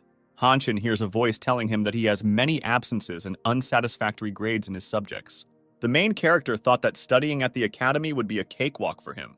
The guy hears a voice that says that the dungeon has noticed his fear and imitates the person he was afraid of in the past. Hanukil says he is honored to go up against the student who did best in the written exam. The new dungeon recreated a life situation from the past in small details. Hanshin understands that he has recently become more experienced and stronger, but he is not confident in defeating the best student at the academy. The dark and sticky energy of fear envelops the space around the main character. Hanshin tries to calm down. He realizes that this is just an illusion created by the dungeon. The guy believes that this time he will win, since he has recently become much stronger. Hanukil pounces on the guy. He raises a huge sword in order to strike. Hanshin has difficulty blocking an opponent's blow. Hanukil has excellent sword technique. Hanukil is very surprised that the guy was able to repel his attack. He had not previously noticed such skill in him. Hanshin tells his opponent that he is stupid for always landing his first blow to the head. The main character believes that the time has come to teach the offender a lesson. He activates the immersion skill. Hanshin fails to activate the skill and tries again, which fails again. The guy hears a voice that tells him that the use of the diving skill is currently prohibited. Taking advantage of the situation, Hanukil launches a powerful kick, which Hanshin is unable to block. The guy flies to the side and hits the staircase railing hard. Hanukil uses his sword to deliver his signature blow called the tornado. He follows up his successful attack with a punch called Cobra Throw. Hanukil calls his opponent a non-entity and a pathetic parasite, unworthy of studying at the academy. He says that the guy's place is in the city garbage dump and not among the students of the academy.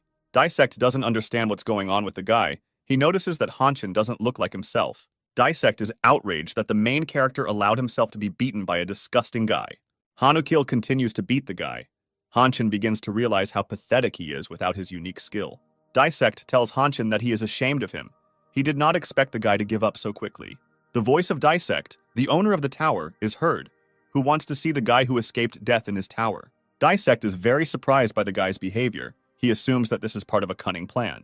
Hanshin thinks about how he spent his whole life adapting to what was happening and hating himself for it. So he created the image of Dissect in his stories, which never gives up. With thoughts that all his life he wanted to become like Dissect, the main character tries to get back on his feet. Hanukil is surprised by the guy's behavior.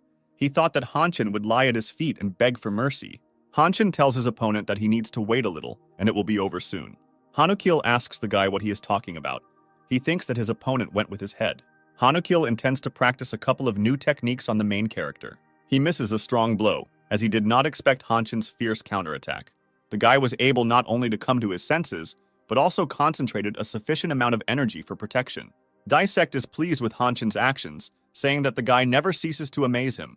Hanshin feels that he is now on the right path. He has finally managed to overcome his fear. Hanukil insults the guy with the last words, his mind filled with uncontrollable rage. He prepares for the attack and tells the guy that he will beg for mercy. Hanshin is unable to track his opponent as Hanukil uses a fast-running technique. Hanukil moves around the guy very quickly and hits him with impunity. The force of the blows is so enormous that Hanshin is thrown several meters towards the staircase railing. Hanukil revels in his advantage. He understands that the guy's skills are not enough to repel his blows. Hanshin cannot understand where his opponent is at the moment. Hanukil sneaks up from behind. He intends to deliver his signature blow, taking advantage of the fact that the guy does not see him. Hanshin uses an academic skill called detection and deflects the enemy's strike. Hanukil is thrown back. He doesn't understand how his skill can't work against a weak opponent. Hanukil screams loudly and in impotent anger rushes into another attack on Hanshin. The main character realizes that now he is not the weak and intimidated guy he was 2 years ago. Time has slowed down greatly. The main character looks at his opponent, who is very slowly approaching him. Hanshin deftly deflects Hanukil's blow, his opponent sensing high-level energy. With a deft movement, Hanshin delivers a strong slash. He was able to defeat his old enemy. Hanukil loses the fight. He screams loudly and falls to the floor, struck by a strong blow. Hanshin looks carefully at the defeated Hanukil. The guy realizes that he has defeated his old enemy, which was his fear. Hanukil is in a state of severe shock. He does not understand where the guy has such enormous power. Hanshin informs his opponent that the secret of his strength lies in the absence of fear. The main character is at the bus stop with his parents, who are seeing him off. The guy is very pleased that he visited his parents and cleared out the new dungeon. Hanshin returns to the city. His parents say goodbye to him, hoping that their son will come to visit more often. For clearing a new dungeon, Hanshin receives his own lost novel as a reward. The guy plunges into his past literary works with great interest. Yuna, a girl, approaches him and asks why the guy is looking at the black screen of his laptop. The guy is very surprised by the presence of a girl nearby. He asks her what she is doing here. Yuna answers the guy. She tells him that she left the academy to start individual training. Hanshin takes a negative view of the girl's decision to leave the academy. Their conversation is interrupted by Khan. He enters the room and greets the guys. The girl is glad that now they can all study together and become superheroes in the future. Yuna tells the guy that the teacher allowed them to use the rooms for training. Hanshin tells the girl that Pomchun doesn't like being called a teacher. He asks to be called a master. Hanshin asks the guys where Master Pomchun is now. The teacher is sitting at the table in his office. They report to him that they caught a spy who was drawing a magic circle. Pomchun is surprised by the large number of demon worshippers. They have become more active lately. There are too many magic circles appearing in the city. Pomchun does not consider this a small cult that can be ignored. The teacher recalls that on the body of the destroyed demon worshipper, there was the same symbol as on the numerous magic circles found throughout the city. Pomchun learns that after the appearance of the new 7 towers, more and more people are associated with the devil. Hanshin heads to the artifact store. He intends to spend some money earned from selling the potion. He is stopped by a stranger who calls the guy by name. The stranger congratulates Hanshin on awakening his magical skills. He hands him a business card and asks him to consider a job offer in the analytics department. The stranger's name is Chan. He is the head of the recruitment department of the Heavenly Palace Guild. Mr. Chan informs the guy that he knows about his intention to obtain a superhero license. The guy answers Mr. Chan. He says that he needs time to think about the offer. Daisek's voice is heard wondering why Mr. Chan is trying to hire Hanshin. Mr. Chan is very upset. He used all his unique skills to scan the guy, but he failed. He's annoyed that he couldn't even scan the guy's general mana stats. Mr. Chan is worried about the energy coming from Hanshin. It is very similar to the energy of the 7 great superheroes. He intends not to retreat and in the future to get as close to the guy as possible, no matter what the cost. Hanshin is in the shopping center. He feels the presence of Everton's evil energy. The guy wants to find out what the vile demon worshippers are up to. He is going to use the detection skill.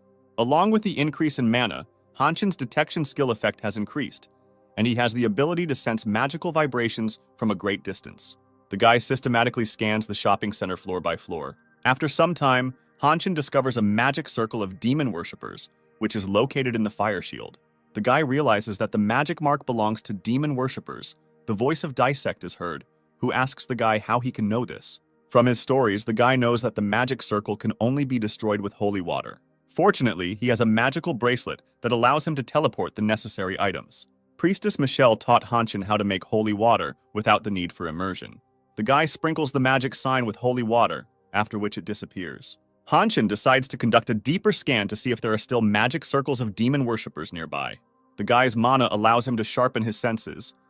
He finds a large number of magic circles located nearby. Hanshin is shocked by the number of magical signs that demon worshippers manage to install. The demon worshippers find out that the guy is erasing their magic circles. They intend to stop him. The cult follower at the head of the table proposes to eliminate the 8th hero before it is too late. Demon worshippers remember how easily the guy removed the first seed using divine power. Ordinary servants of the evil cult say that so far, they have not been able to get closer to the guy. One of the demon worshippers reports that he has a cunning plan. He intends to deal with the guy in the near future. The servant of the evil cult believes that the guy will not be able to eliminate all the magic circles alone. However, he orders not to relax, since the evil seed is under threat. Hanshin decides that he needs to find all the evil seeds as soon as possible and destroy them. To summon a demon, you need magic circles and a curse seed. If the seeds are sown in a person, the victim's body will turn into a demon. Hanshin understands that he cannot cope with such a difficult task alone. He intends to ask the master for help. The guy feels a familiar, energetic vibration. He turns away from his phone and looks at the entrance to the coffee shop. Hanshin sees his old friend Saren. The girl tells the guy that she is glad to see him. The guy asks the girl how she found out that he was here. Saren says that she was just passing by and saw him sitting at a table through the window. Suddenly, Hanshin senses a change in Saren's mana. He tries to perform a deep scan. The guy believes that the girl was subjected to evil influence and carries a curse, the same as Yuna had. The guy asks the girl to give him her hand so that he can scan it properly. Saren offers her hand to the guy. She is slowly enveloped by the divine energy emanating from Hanshin.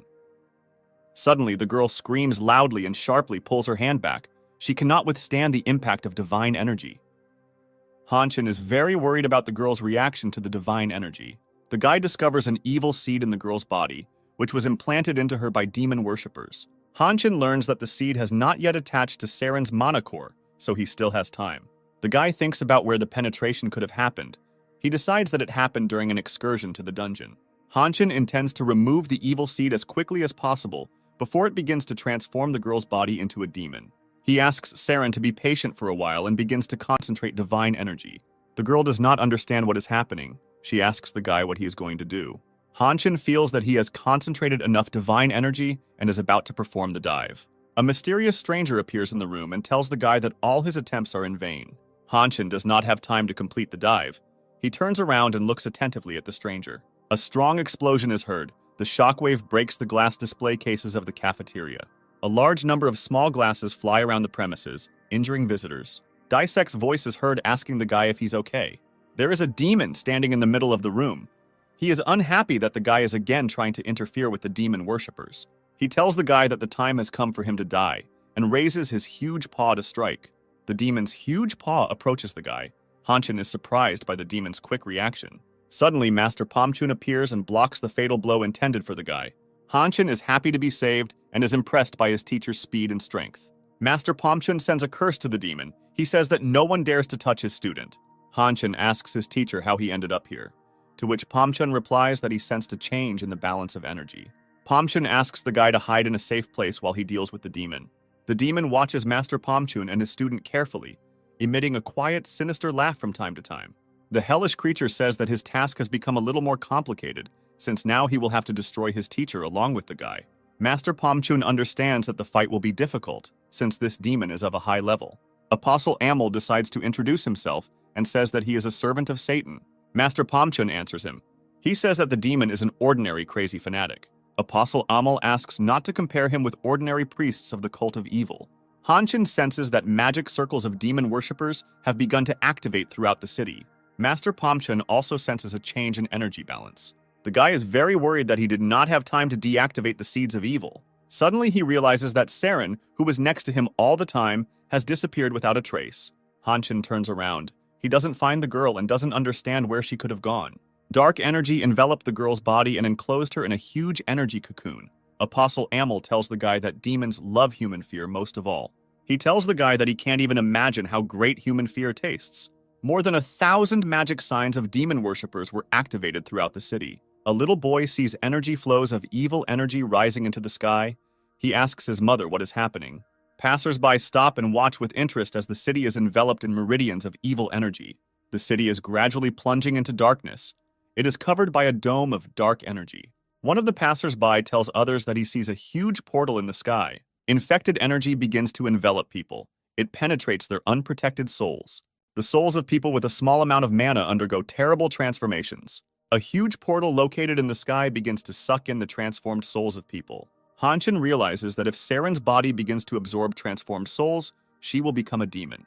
The guy realizes that he needs to get rid of the seed that is in the girl's body as quickly as possible. Apostle Amel says that no one has the power to stop the running process. He reports that soon the world will be visited by a demon with enormous power. Master Pomchun demands that the demon immediately shut up. He believes that the creature of hell is bluffing. Apostle Amel tells the master to prepare for his imminent painful death. He lets out a loud roar and launches a furious attack on Master Pomchun. The master repels the blow of the Apostle Amel and blocks his huge claw.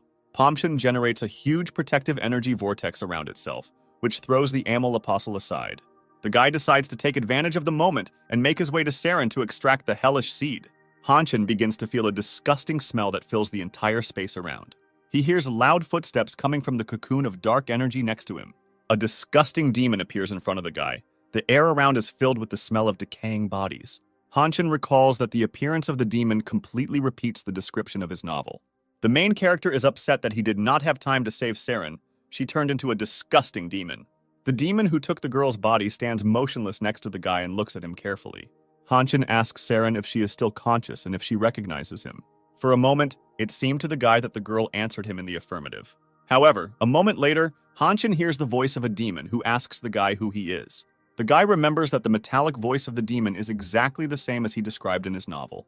In his story, there was no way in which one could save a person who had reincarnated as a demon. Hanshin intends to destroy the demon that has taken over Seren's body, as it is capable of killing many people.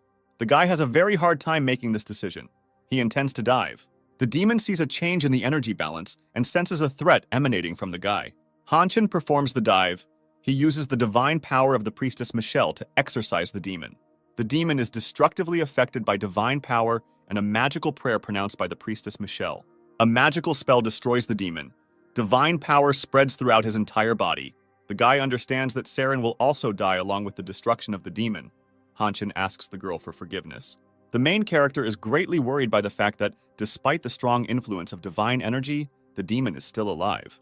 The demon looks at the guy with hatred and demands to know what he did to him. Jumping high into the air, the demon moves towards the guy to destroy him. The movement of time has slowed down greatly. The guy sees the demon's paw approaching him and realizes that the divine curse did not work. Master Pomchun notices a large explosion behind him and wonders where his students are. The master examines the surrounding space. He cannot find Seren and Hanshin. Apostle Amel is offended that Master Pomchun turns away from him during the fight and demands that he return to the fight immediately. Pomchun attacks the Apostle Amel. He needs to finish him quickly in order to get to his students. The demon that has captured Seren's body approaches the main character lying on the ground. Hanshin feels angry with himself. He did everything he could but did not achieve results. A huge portal in the sky continues to absorb the transformed souls of people. Hanshin believes that the main mistake he made was writing his novel. The guy suffers greatly because he could not help Seren in time. He hopes for a miracle and asks her to return. Pomchun looks at the demon carefully. Despite the fact that the girl's soul should have been completely destroyed during the transformation, the guy feels the presence of Seren. The main character understands that, despite the fact that the girl is in great pain and scared, she continues to resist. Seren is in captivity of a huge energy cocoon. It is very difficult for her to breathe. The girl does not understand where she is. The last thing she remembers is how a stranger attacked her in a cafe. Seren tries to remember something after being attacked by a stranger, but all her attempts are to no avail. The girl's thoughts are interrupted by loud sounds. She realizes that these are the cries of people calling for help. Huge glass cages contain a large number of captive people. They scream loudly and call for help. Seren intends to help the unfortunate captives. She tries to answer them, but realizes that she cannot speak. The girl watches as a huge, ugly claw approaches the cages with prisoners. The claw grabs defenseless people. The prisoners scream loudly and try to free themselves from the grip. Seren uses his unique Ice World skill to block the ugly claw. The ice transforms into huge pillars that stretch high up. The girl's magic is interrupted by an unexpected blow, which completely paralyzes her. Seren feels how she falls into a huge funnel and falls down endlessly. The girl comes to her senses. She has a huge wound on her back after a strong energy blow. She frantically tries to put her thoughts in order. She urgently needs to help the unfortunate prisoners. A huge biomechanical claw is approaching Seren. The girl has practically no strength left to resist. Some unknown force reflects the attack of the claw. Seren does not understand how the blow was reflected. The girl sees the silhouette of a man in front of her and hears a painfully familiar voice asking her to come back. She recognizes Hanshin's voice. The guy persistently asks her to resist. The girl extends her hand towards him. Saren feels great pain and fear. She is unable to contain her emotions. Tears flow down her face. The girl reports that she is cold and scared here, and that there are many people in captivity nearby whom she is unable to help alone. When Saren became a demon, her soul would have been completely destroyed, but she is still conscious. A huge number of captive souls of people are suffering and asking for help. Hanshin remembers his novel. He realizes that there was nothing similar in his book. Suddenly, the guy understands the reason for Saren's soul's resilience. He remembers that he gave her a piece of divine energy in the cafe.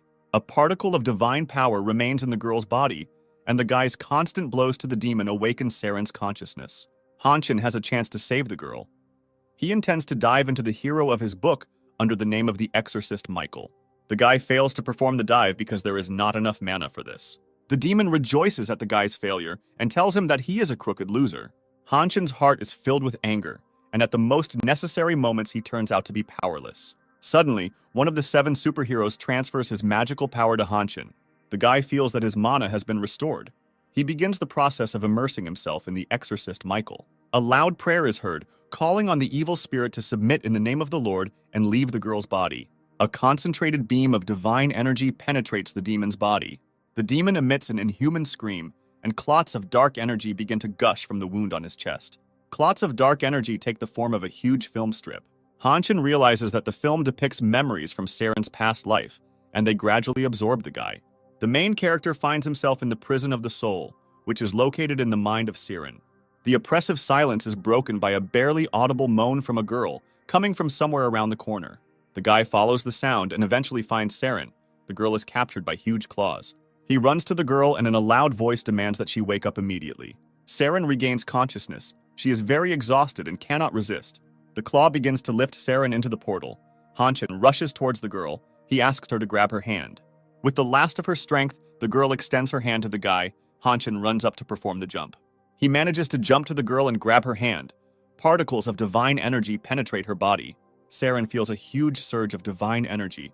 Her consciousness begins to free itself from the magical influence of demons.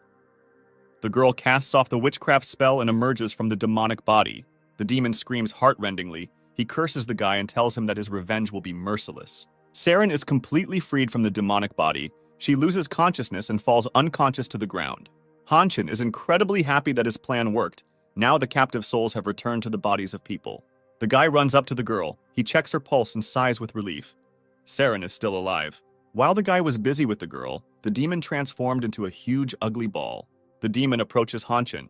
He demands that the guy immediately return his body to him. The hellish creature opens its huge mouth. It roars loudly and rushes at the guy. A bright light blinds Hanshin, and a strong explosion blows the disgusting monster into small pieces. The guy comes to his senses after the explosion. He tries to figure out who could help him. Hanshin realizes that Yuna has come to his aid. The girl asks the guy if he is okay. Yuna is very glad that she made it on time. Hanshin's voice is heard, who sincerely thanks the girl. Hanshin asks Yuna how she was able to find him here. Yuna replies that she saw people's souls gathering and ran after them. The girl sees Saren lying unconscious next to her and asks what happened to her. Hanshin sees that the demon was able to recover from the destruction and sneaks up on Yuna. He shouts to warn the girl about this. Yuna turns sharply towards the monster and using her splitting skill sends an energy beam at it, which cuts the demon in half. The girl says that she was scared for a second and completely lost control of the situation. In a short time, the monster is restored. Yuna wonders why the creature did not die. Hanshin says that the monster is restored with the help of mana. In order to defeat it, you need a force that will exceed its recovery speed. Teacher Pomchun continues the fight with the Apostle of Satan Amol. A demon crawls up to Apostle Amol. He loudly clatters his teeth and demands a new body. Apostle Amol calls the demon a stupid animal. He demands that he immediately get out and not interfere with the fight. Pomchun watches as the demon attacks Amol's apostle and devours him. The demon begins to quickly change. Master Pomchun is surprised at the speed of transformation. In a matter of minutes, the demon turned into a huge 20-meter ugly monster. Pomchun is not going to stand on ceremony with the demon for long. He transforms his mana into a type of lightning, which is inherited from the god of thunder. The demon taunts the teacher. He says that Pomchun can use his lightning type to scare his students. Pomchun, by changing his mana, generates a spear of lightning and directs it at the demon. Hanshin watches his teacher's battle closely. The guy thinks that Pomchun is great. The huge demon devours the energy of the lightning spear. It did not harm him, but only made him stronger. The demon says that he liked the nourishing mana of Master Pomchun, and besides it, he intends to absorb the bodies of his opponents. Pomchun notices that the demon's body is becoming unstable and begins to self-destruct. Hanshin sees that the master's power has worked. He decides to add burst mana. The guy calls Yuna over and asks the girl to use her most powerful fire spell. Hanshin hopes that his plan will destroy the demon. He asks the girl to attack on his command. Yuna performs the great fire ritual. A fiery pentagram appears around her. Hanshin's voice is heard. The guy asks the girl to take her time and wait for his command. Yuna is ready to attack and is waiting for Hanshin's signal. The main character performs a dive into the exorcist Michael. Hanshin activates the power harmony skill, which is the best skill to use together with the remnants of divine power. Using these skills is extremely dangerous, as there is a high chance that Hanshin may die after doing so. The guy realizes that the right moment has come to attack. He gives the command to Yuna. The girl tells the guy that she is completely ready to attack and demands that Master Pomchun step aside. Master Pomchun is surprised by the students' magical rituals, however. He submits to their demands and steps aside. Yuna brings down a huge stream of sacred fire on the demon. The monster begins to scream heart-rendingly. At this time, Hanshin directs a stream of divine energy at the monster, enhanced by the cleansing prayer of the exorcist Michael. The lighting ritual takes place. The girl is very surprised. She has never seen such a skill in action. The wild roar of the hellish monster is heard. It is consumed by a huge pillar of divine fire. Master Pomchun is pleased with the result. The seed of the curse has been purified, and the demon's mind has been destroyed. Pomchun remembers that the guy has very poor control of his mana. He thinks that this time the guy went too far with his strength. Master Pomchun is trying to quickly find Hanshin in order to provide him with first aid. Suddenly, Hanshin appears in front of him. The guy asks the master how he can help him. Master Pomchun runs up to the guy. He is surprised that Hanshin is fine and asks if he is injured. Not even a minute has passed before the guy begins to feel bad. He does not understand what is happening to him. Master Pomchun and Yuna are very surprised and worried about Hanshin's transformation. Dissect watched the battle carefully, surprised that Hanshin was able to combine mana and divine power. Previously, Dissect had only observed the use of this technique by the angel demigod Prina. Dissect never thought that Hanshin would be able to turn a demon back into a human. He believes that Hanshin will soon die because the guy used a power that exceeded his limits. Dissect mentally says goodbye to the guy. He believes that Hanshin was a good person. Dissect jumps up from his throne. He sees Hanshin alive and unharmed. The guy does not understand how this could happen. He turns to the demigod angel Prina and asks her why she saved Hanshin. Prina's voice is heard. She says that Hanshin is a promising student, and besides, she likes him. Dissect takes Prina's words without much joy and offers to see how Hanshin behaves on the second floor of the tower. Prina tells Dissect that Hanshin passed the first floor of the tower, which was considered impassable. The angel demigod Prina considers Hanshin to be a very capable and gifted student. Dissect is deep in thought, wondering what the future holds for Hanshin. The master of the Dissect Sword Tower invites Hanshin to the second floor of the magic tower. The boy finds a piece of burnt bread on the street and tells his sister that they will have lunch today. The children share the burnt bread. They are incredibly happy that today they will not go to bed hungry. A bright light illuminates the surrounding area. This greatly frightens the children. They scream loudly. The children look in surprise at the young man who appeared from a bright flash of light. Hanshin looks around in surprise. He doesn't understand where he ended up. The guy is in a poor quarter of a hidden small village in the mountains. The virtual screen informs the guy that he is invited to the second floor of the tower in a location called the ghetto. The children are frightened by Hanshin's sudden appearance and ask him who he is and what he is doing here. Hanshin knows that the boy's name is Jack. He invented this character in one of his novels. Jack thinks Hanshin is a wizard. He tries to find a common language with the guy and offers him water. Hanshin takes the water with pleasure as the guy is very thirsty. The guy gets mild poisoning. The flask contained tea made from fermented moss, which Hanshin did not like. Hanshin realizes that the children are very hungry. He uses his magic bracelet to teleport food. Hungry children, burning their hands, greedily eat the food offered by the guy. Hanshin looks at a piece of burnt bread. He understands that the children's life is full of need and suffering. The main character asks the children who they live with. The children answer that there are 3 of them. Their sister Pablo has gone on business. Jack's sister's name is Lena. She asks Hanshin why he is interested in their family. The guy tells Lena that she shouldn't worry as he won't cause any harm to their family. Jack asks Hanshin where he is going. The guy replies that he needs to go away for 5 minutes. Hanshin thanks Dissect for inviting him to the second floor of the tower, but the guy does not want to be in this location and asks permission to leave. Dissect does not answer the guy, which irritates Hanshin very much. He does not want to stay in the ghetto and demands to be released. The virtual screen informs the guy that if he wants to leave the location, he must go through the second floor. This news upsets Hanshin. He worries about his friends and wants to return quickly. The guy cannot contain his emotions. He thinks that he will greatly upset his friends and acquaintances with his unexpected disappearance. Hanshin does not immediately notice that he is surrounded by a group of strangers. They are silently watching the guy. The silence is interrupted by the voice of a stranger. He asks the guy who he is and what he is doing here. The stranger says that Hanshin looks like a stranger. He asks what the guy has to do with children. Hanshin carefully examines those around him. He understands that they are aggressive and could kill him. The guy invites strangers to calm down and not take rash actions. People are very aggressive. They demand that Hanshin shut up. Shouts are heard from the crowd that the guy is a monster. Lena approaches the guy. She is very worried about what is happening and asks Hanshin if he is okay. A crowd of strangers believes that the girl is a monster and the man is trying to attack her. Lena is very scared. The girl screams loudly and asks to leave her alone. Hanshin stands up for the girl, pushing the attacker aside with an elbow strike. At the same instant, a crowd armed with bladed weapons attacks the guy. Hanshin once again invites everyone to calm down and discuss the current situation. The guy hears a voice that tells him that he must complete a mission so as not to be stuck in this location forever. The girl cries loudly. She asks the guy to protect her and her brother from the aggressive crowd. Hanshin believes that Dissect gave him a very difficult and strange test. The guy is deeply immersed in his thoughts. At that moment, an empty glass bottle flies into his head. Lena rushes to the guy. Screams of the crowd are heard. People offer to immediately destroy the monsters. The aggressive grandmother is stopped by an unknown girl.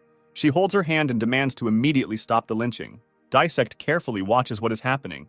He is surprised by the reaction of the unfamiliar girl. A stranger stops an aggressive crowd. She demands to leave the children and the alien alone. Hanshin wonders who this girl is and why she is helping him. This location and such a character were not in the guy's stories.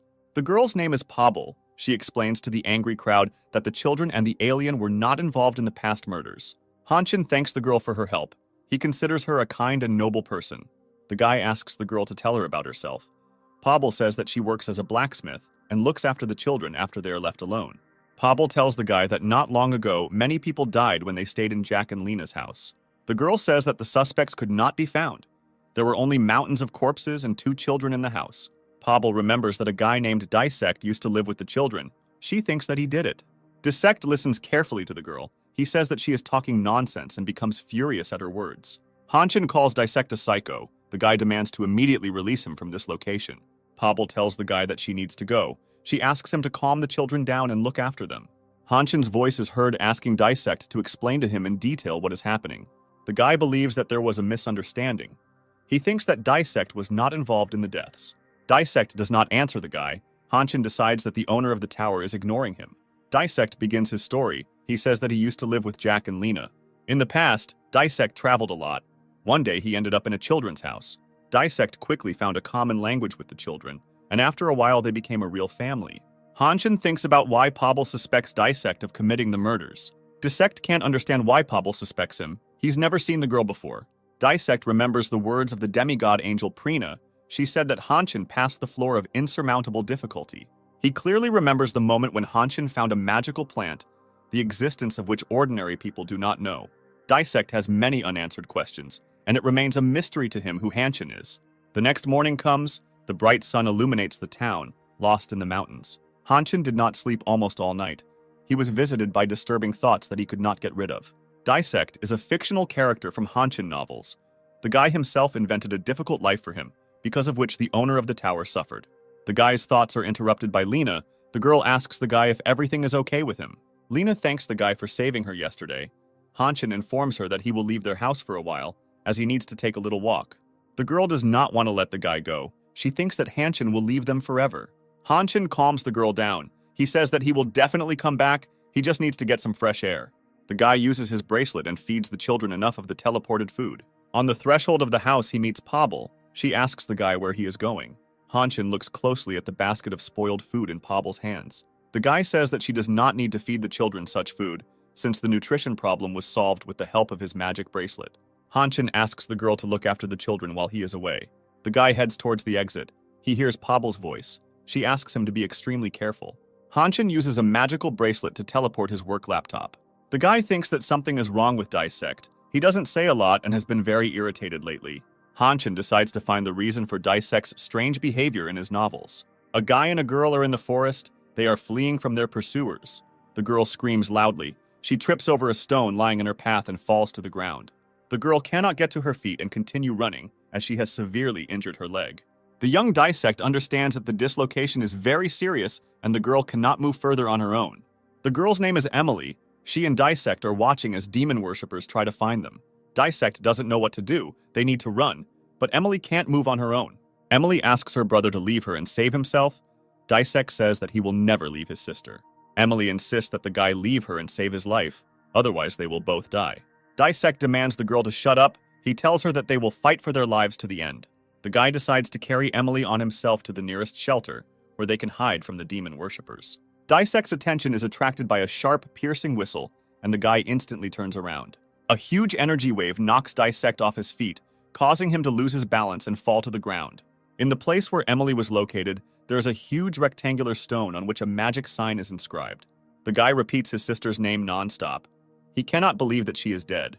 Dissect stands in front of a huge rock, and the voices of demon worshippers can be heard from nearby bushes. Tears well up in the guy's eyes. He asks Emily for forgiveness for not being able to protect her.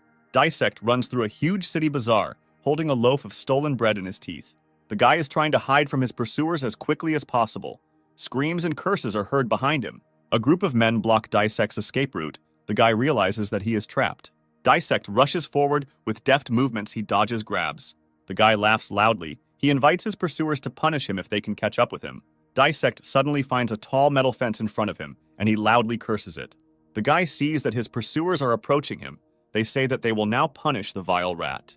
Dissect has no intention of giving up, pushing off hard from the ground to jump over the fence. Using a giant leap, the guy manages to grab the top of the fence. People around him are surprised by Dissect's physical characteristics. They can't believe that the guy was able to jump so high. Dissect considers his pursuers to be very greedy creatures. He only stole one loaf of bread from them. Suddenly, a huge hand grabs Dissect by the neck and begins to choke the guy. A huge man holds the guy tightly. He says that now Dissect will find out how they treat thieves. The huge man spins the guy around and throws him down with all his might. Dissect falls to the ground. The guy realizes that due to the strong blow, he lost the ability to move. The people who were pursuing the guy begin preventive work. They explain to Dissect that stealing is bad. A girl passing by is attracted by a loud noise. She intends to come closer to find out what's going on. The girl approaches Dissect and demands those present to immediately stop beating. The guy loses consciousness. The last thing he sees is a girl trying to talk to him. Dissect experiences severe pain all over his body. He opens his eyes and sees many children gathered around him. The guy is trying to understand where he is. The voices of children are heard asking him about who he is and how he feels. Dissect sits up on the bed. He asks where he is. The children tell him that this is a shelter of hope. The girl's name is Martha. She carries a cup of hot soup and tells Dissect that she is glad to see him. Dissect does not allow the girl to finish. He hits the tray of food with all his might. An oppressive silence falls in the room. Those around them did not expect such an outburst from Dissect. The guy shouts loudly at Martha. He says that he knows her insidious plans and calls the girl a witch. The orphanage pupils demand the guy to shut up immediately. They are unpleasant to hear that he compares Martha with followers of evil. The kids call Dissect an ungrateful asshole and plan to teach him a lesson. The guy calls the orphanage children stupid. He says that Martha is deceiving them for her own selfish interests. Martha looks at the guy's prank with emotion. She believes that the reason for such a reaction is trauma received in the past. The girl tells Dissect to calm down.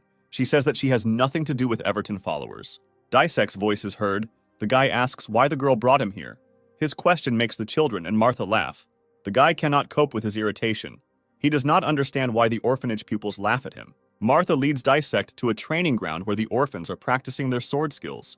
Dissect is surprised by the presence of a training ground in an inconspicuous shelter. The orphans train to challenge Everton and take revenge on the demon followers. In addition to wielding a sword on the training ground, they practice working with energy fields. Martha says every child in the orphanage is a victim of Everton.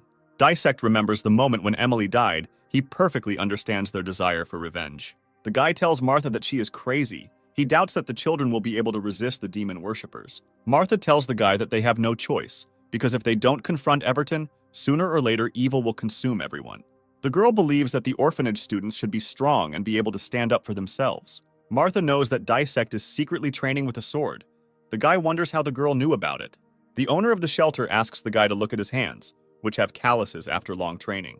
Martha invites Dissect to join the orphanage students to train together. Dissect says that he doesn't know Martha and her students at all, and he has a life principle of not trusting strangers. The guy leaves the training ground. On the way to the main building, he meets an unfamiliar girl. The girl intends to meet the guy. She tells Dissect that she knows his name. The guy invites the girl to find another interlocutor since he is going to leave the shelter. The girl is extremely perplexed. She does not understand the reasons why Dissect wants to leave them. The orphanage student offers the guy something to eat before leaving, and a girl's voice is heard saying that Dissect doesn't deserve lunch. Dissect looks closely at the appetizing food. He realizes that he is very hungry. The guy intends to resist to the last. He believes that he will not be bought for food. The orphanage children come into the dining room. They are glad that Dissect has returned to them. The girl's name is Rose. She sits at the table opposite Dissect and tells the guy that he has no shame or conscience. The guy silently listens to the girl. Rose says that Dissect comes to the shelter every day just to eat and has never even washed the dishes after himself. Dissect gets a bad feeling and starts looking around. Rose does not understand the reason for the guy's concern. The girl asks Dissect why he is tense and distracted from the conversation. A stranger peers through the window and carefully watches Dissect and Rose talk. The guy notices that the glass on the dining room window is covered with numerous cracks. A strong explosion occurs, scattering objects and people throughout the room. The room fills with acrid smoke. Dissect lies on the floor, trying to recover from the explosion. The guy is severely stunned by the explosion. He notices how a particle of life force flies past him. The particle flutters gracefully in the air, moving towards the doors. She approaches the jar of magical seeds, and a moment later the seeds consume her. The demon worshipper scolds his subordinate. He is unhappy that the force of the explosion was calculated incorrectly. Dissect believes that now is the time to quietly leave. He regrets coming to the shelter. The guy notices Rose lying next to him. She had no chance of surviving, since the epicenter of the explosion was next to the girl. Dissect is overcome with intense rage. He realizes that during the explosion, the girl covered him with her body. The guy remembers the death of his sister, who also died in his place. Demon worshippers collect particles of the life force of dead people to feed them with magical seeds. One of the servants of evil notices Dissect. He says that the guy will be a valuable test subject. The head of the demon worshipping squad gives the order to immediately seize the guy. A voice is heard that orders to protect Dissect. An energy shield is formed around the guy. Dissect admires the orphan's skills in blocking the demon worshipper's attack with an energy shield. One of the orphans tells the guy not to be afraid, as he is safe. The orphans of the orphanage, having withstood the first blow, are preparing for a decisive counterattack. The senior demon worshipper understands that it was in this orphanage that a large number of gifted children were concentrated. He orders the most active orphans to be destroyed and the rest to be captured for experiments. The girl sends a huge swarm of magical blades at the demon worshippers. The attack of the magical blades should push back the demon worshippers, after which the orphans will be able to expand the energy shield. The guy understands the girl's plan. He begins to expand the energy barrier. The protective shield is being expanded, making it possible to temporarily protect orphans. Dissect admires the tenacity and fearlessness with which ordinary children resist Everton's minions. Demon worshippers use magical pentagrams with which they bombard orphans with charges of dark energy. The girl manages to dodge the first charges of dark energy flying at her, but the next wave overtakes her. Struck by dark energy, she falls to the ground. The girl dies defending her shelter. The commander of a detachment of demon worshippers orders the immediate destruction of the protective energy screen. His subordinates begin to monotonously and rhythmically strike the protective screen. A strong crack is heard. The protective energy screen is covered with small cracks. Dissect watches in horror as the protective shield begins to collapse. The demon worshipper orders them to stop resisting and kneel, in which case he promises to leave the orphans alive. A huge amount of dark energy gathers around the protective shield. Dissect understands that after the destruction of the protection, this dark energy will pour inside. The pupil reassures Dissect. He tells the guy that the individual capsule is very strong, and he has nothing to be afraid of. Dissect worries about all the other children in the orphanage. He doesn't understand why they want to save him. Dissect suggests placing someone else in the individual capsule. The pupil says that the capsule is too small for this. The guy tells the orphanage pupil that he is no better than others. In response, the pupil smiles mysteriously. The demon worshippers destroy the protective energy shield and destroy all the defenders of the shelter. Anger and impotent rage fill Dissect. He survived, but could not help the orphans. The demon worshipper stands in front of Dissect and loudly sends a curse. He is unable to destroy the individual capsule. Martha bursts into the room. She looks at the broken room. Her eyes fill with rage. The owner of the orphanage, Martha, and Dissect are at the cemetery, laying flowers on the graves of the students who died in battle. Dissect asks Rose for forgiveness. The guy can't come to terms with the fact that he couldn't protect the girl. Martha tells Dissect that he continues to live thanks to Rose. The owner of the shelter asks the guy not to torment himself. She says that he needs to continue to live. Martha's voice is heard. She asks the guy to become stronger in order to defeat evil forces in the future. The owner of the orphanage believes that the evil will end with the fall of the demonic castle.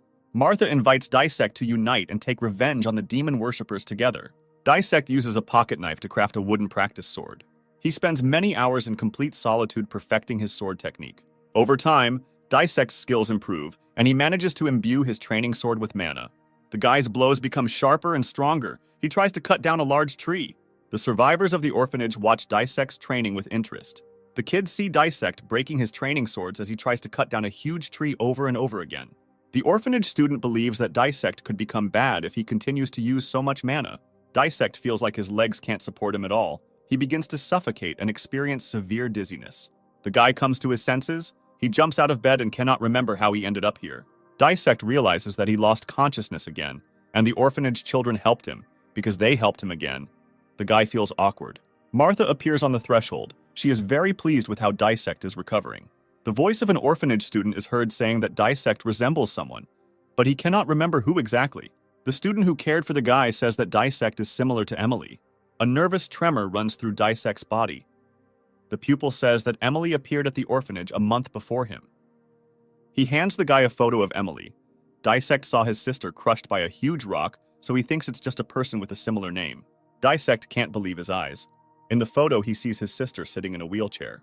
He grabs the guy by the shoulders and demands to immediately tell him where Emily is. Dissect continues to shake the guy by the shoulders. He tells him that Emily is his sister.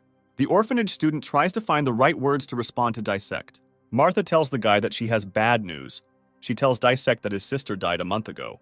Upon hearing this information, Dissect is speechless and falls into a psychological stupor.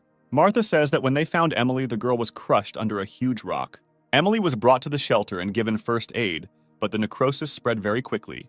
Dissect realizes that when he abandoned Emily and ran for his life, the girl was still alive.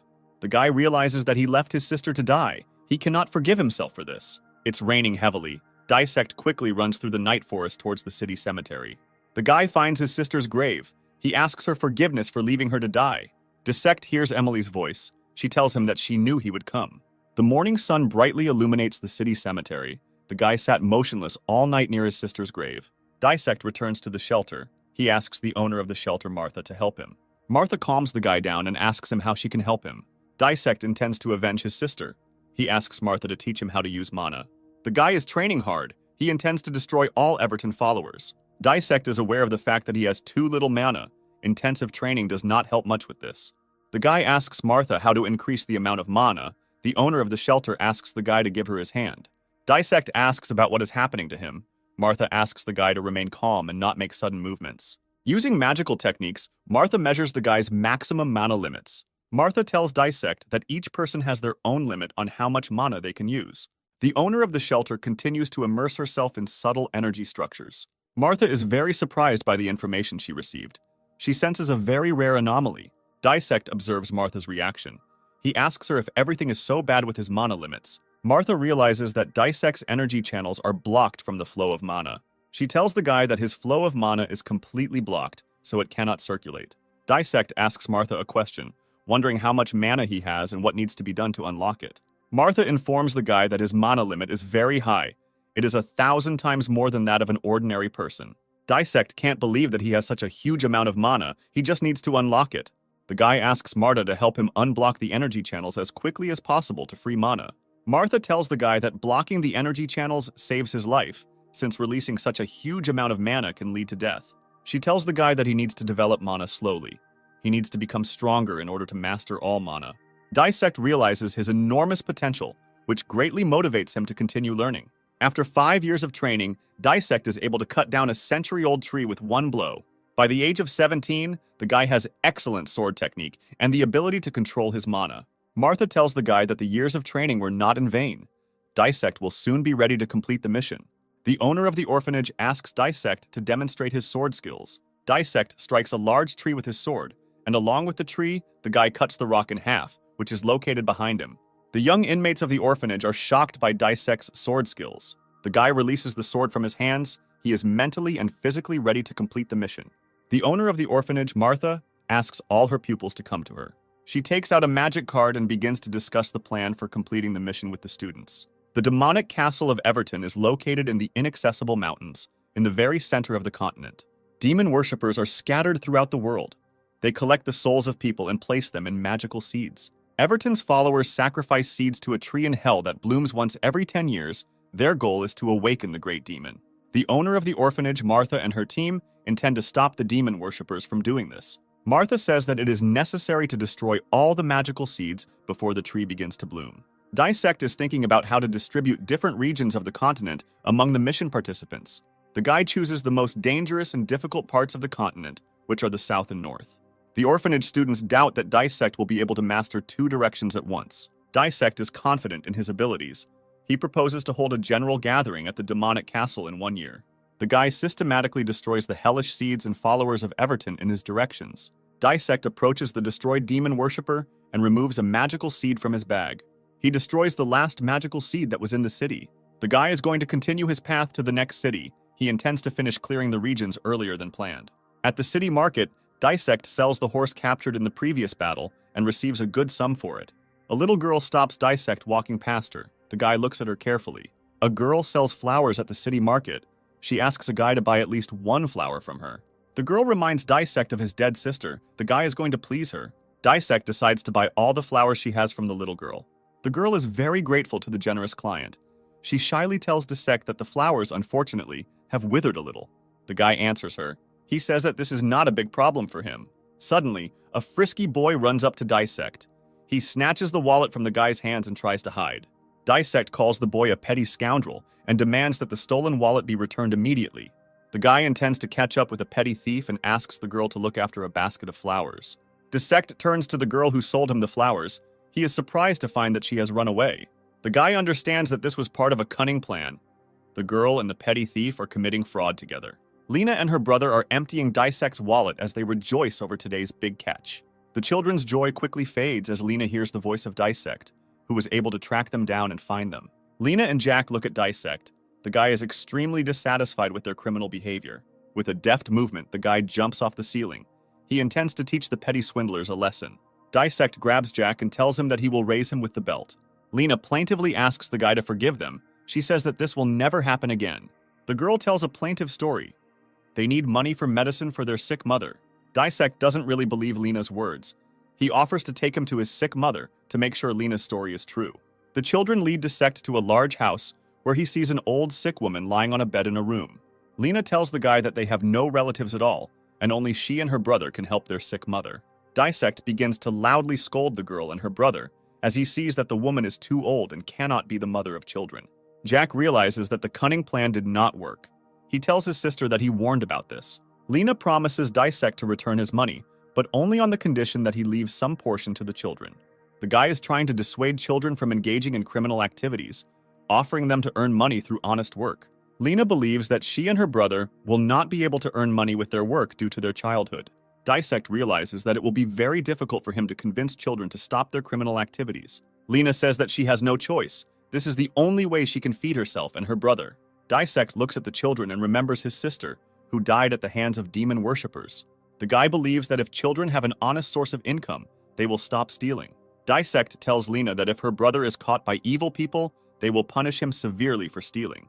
Lena demands to immediately stop intimidating her. She says that she will not hurt her brother. The guy believes that he has some free time to try to help street children. Lena and Jack live on the outskirts of the city. Their house is a miserable, dilapidated shack. The next morning comes. Dissect enters the children's room and tells them that it is time to get up. The children ask to take a nap for a few more minutes. They say that they are very tired and it is too early. Dissect begins to teach children sword skills, which is very difficult for them. The guy comes into the orphan's house and asks the children how they are doing. He says that he brought a lot of food. Seeing that the children are not sleeping and are enthusiastically busy with something, he asks what they are doing. Jack tells the guy that he and his sister decided to clean up the place while Dissect was away. The guy praises the children for their useful work and tells them that it's time for breakfast. Lena says that she is very hungry. She asks the guy to quickly set the table. Dissect goes to the kitchen and asks the kids to wait a little, as he needs time to prepare breakfast. Under the children's bed is a well-hidden jar of magic seeds. Dissect tells the children that he is going to the city market. They ask him to bring them something tasty. First of all, the guy goes to the blacksmith's workshop, where his combat sword was restored. The blacksmiths tell the guy that his sword is ready. Dissect thanks the craftsman for the quality work done. The guy realizes that the blade guard has become much more convenient. The blacksmith's assistant Pavel looks at the guy with envy. The weather is quickly deteriorating. The guy is very cold. He is trying to get home as quickly as possible. The guy enters the house. Jack runs past him at high speed towards the exit. The guy senses something is wrong. He stops the boy and carefully examines him. Dissect notices that Jack's hands are heavily stained with blood. Jack hides his hands behind his back. Dissect asks the boy why his hands are bleeding. The guy intends to enter the room. Jack screams loudly. He asks Dissect not to do this. What he saw greatly shocked the guy. Lena was standing in the middle of the room, with dead people lying around her. The guy asks the girl what is happening here. He sees a jar of magic seeds standing on the table. Dissect asks Lena to step aside. He asks what the Everton seed jar is doing here. Suddenly, the girl stabs Dissect with her hand, which has turned into a metal blade. The guy dodges the deadly attack and throws the girl aside with a kick. Dissect asks Jack where they got Everton's magic seeds. The boy replies that he knows nothing about it. Lena continues to attack the guy with her hand turned into a sword. The guy repels her blows and asks Jack to leave immediately. Dissect manages to knock Lena off her feet and demands an explanation from her about what's going on here. The guy asks what the girl has to do with Everton seeds and how the jar with them ended up in their house. Dissect does not want to believe that children can be followers of demon worshippers. Jack sneaks up on the guy from behind and stabs the unsuspecting Dissect. The guy gets seriously wounded. He asks the boy why he did it. Dissect is trying to understand when the evil forces of Everton were able to take control of Jack and Lena. He remembers that before lunch, everything was fine with the children. Jack continues his attack, swinging his sword-shaped arm as he approaches Dissect. The guy dodges numerous slashing and stabbing blows from the boy, who in addition to a deadly weapon, has also acquired enormous strength. Dissect believes that he needs to be stopped since many people could get hurt, and he strikes Jack with his sword. Jack skillfully uses his arm, which has turned into a metal blade, to block Dissect's blow. The guy looks at the orphans. He comes up with a version that the children are followers of Everton and have deceived him from the very beginning. Dissect believes he must destroy the werewolf children immediately and swings his sword to deliver the killing blow. The orphans ask Dissect in plaintive voices to spare them and let them live. The guy looks at Lena and Jack, remembering how much time he spent with them in this house. Dissect gave the orphans all the care and love that was intended for his dead sister. The guy's hands are shaking. He clearly understands that he cannot destroy the orphans. Dissect leaves the room and demands that Lena and Jack never pick up weapons. Otherwise, he will destroy them next time. The guy approaches the table on which there is a jar of magic seeds and strikes it with a sword. The wounded Dissect lies in the forest. He believes that he did the right thing by leaving Lena and Jack alive. The guy loses consciousness. He is found and saved by the angel demigod Prina and the exorcist Michael. Hanshin is deeply immersed in his thoughts. He thinks that his novels usually did not end so darkly and tragically. The mission of the second floor of the Magic Tower is to get rid of the ghetto tumor. Dissect believes that this tumor is Lena and Jack. He demands that Hanshin destroy them. Hanshin has not noticed any changes or transformations in the orphans recently. The guy believes that no one controls the minds of orphans, and they are completely no different from ordinary children. Hanshin hears the voices of people. They discuss their plan to attack the orphanage. He tries to quietly approach them in order to overhear the conversation more clearly.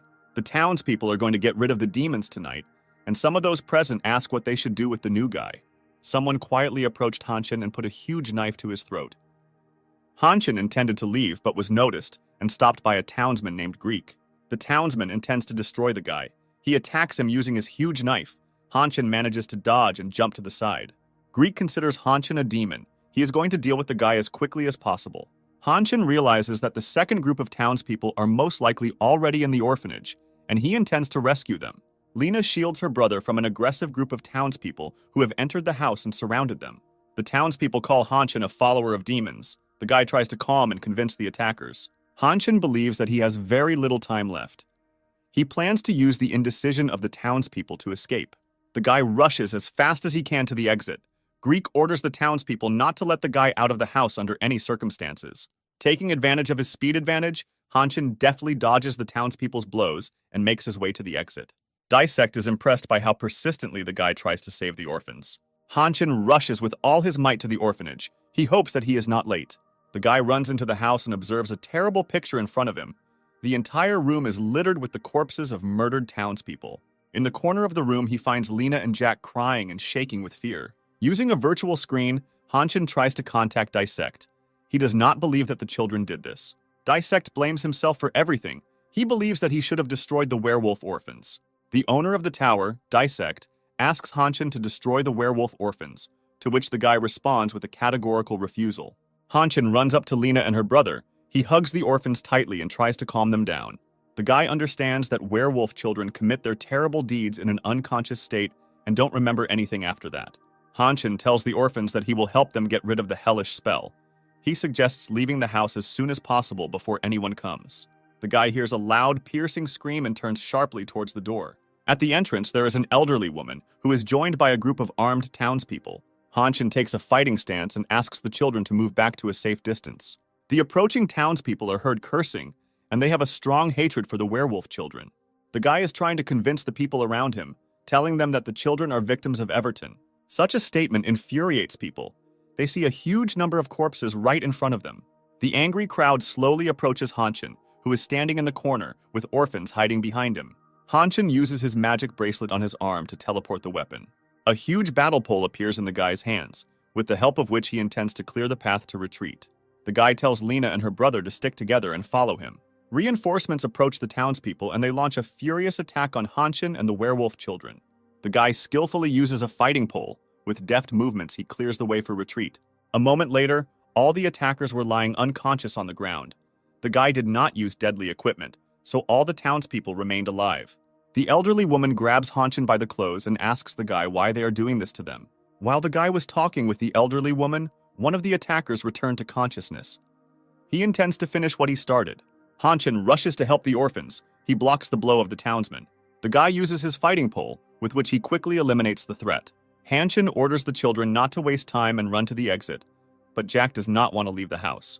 The guy tries to find out the reasons why Jack doesn't want to leave. He learns that the boy misses Dissect a lot and hopes for his return. Hanshin thinks that escaping will not solve anything. He wants to explain to the townspeople that the children were under the influence of evil forces. Using his magic bracelet, Hanshin teleports a bottle of holy water. Dissect is carefully watching the guy from his tower. He doesn't understand why the guy teleported the holy water. Suddenly, one of the townspeople sneaks up on Hanshin and stabs him in the back. A townsman asks Hanshin why he and the orphans killed all the people. Lena transforms. Her hand turns into a steel blade with which she strikes the townsman. Greek runs into the room, accompanied by his squad. Hanshin warns them of the danger and asks them to leave before it's too late.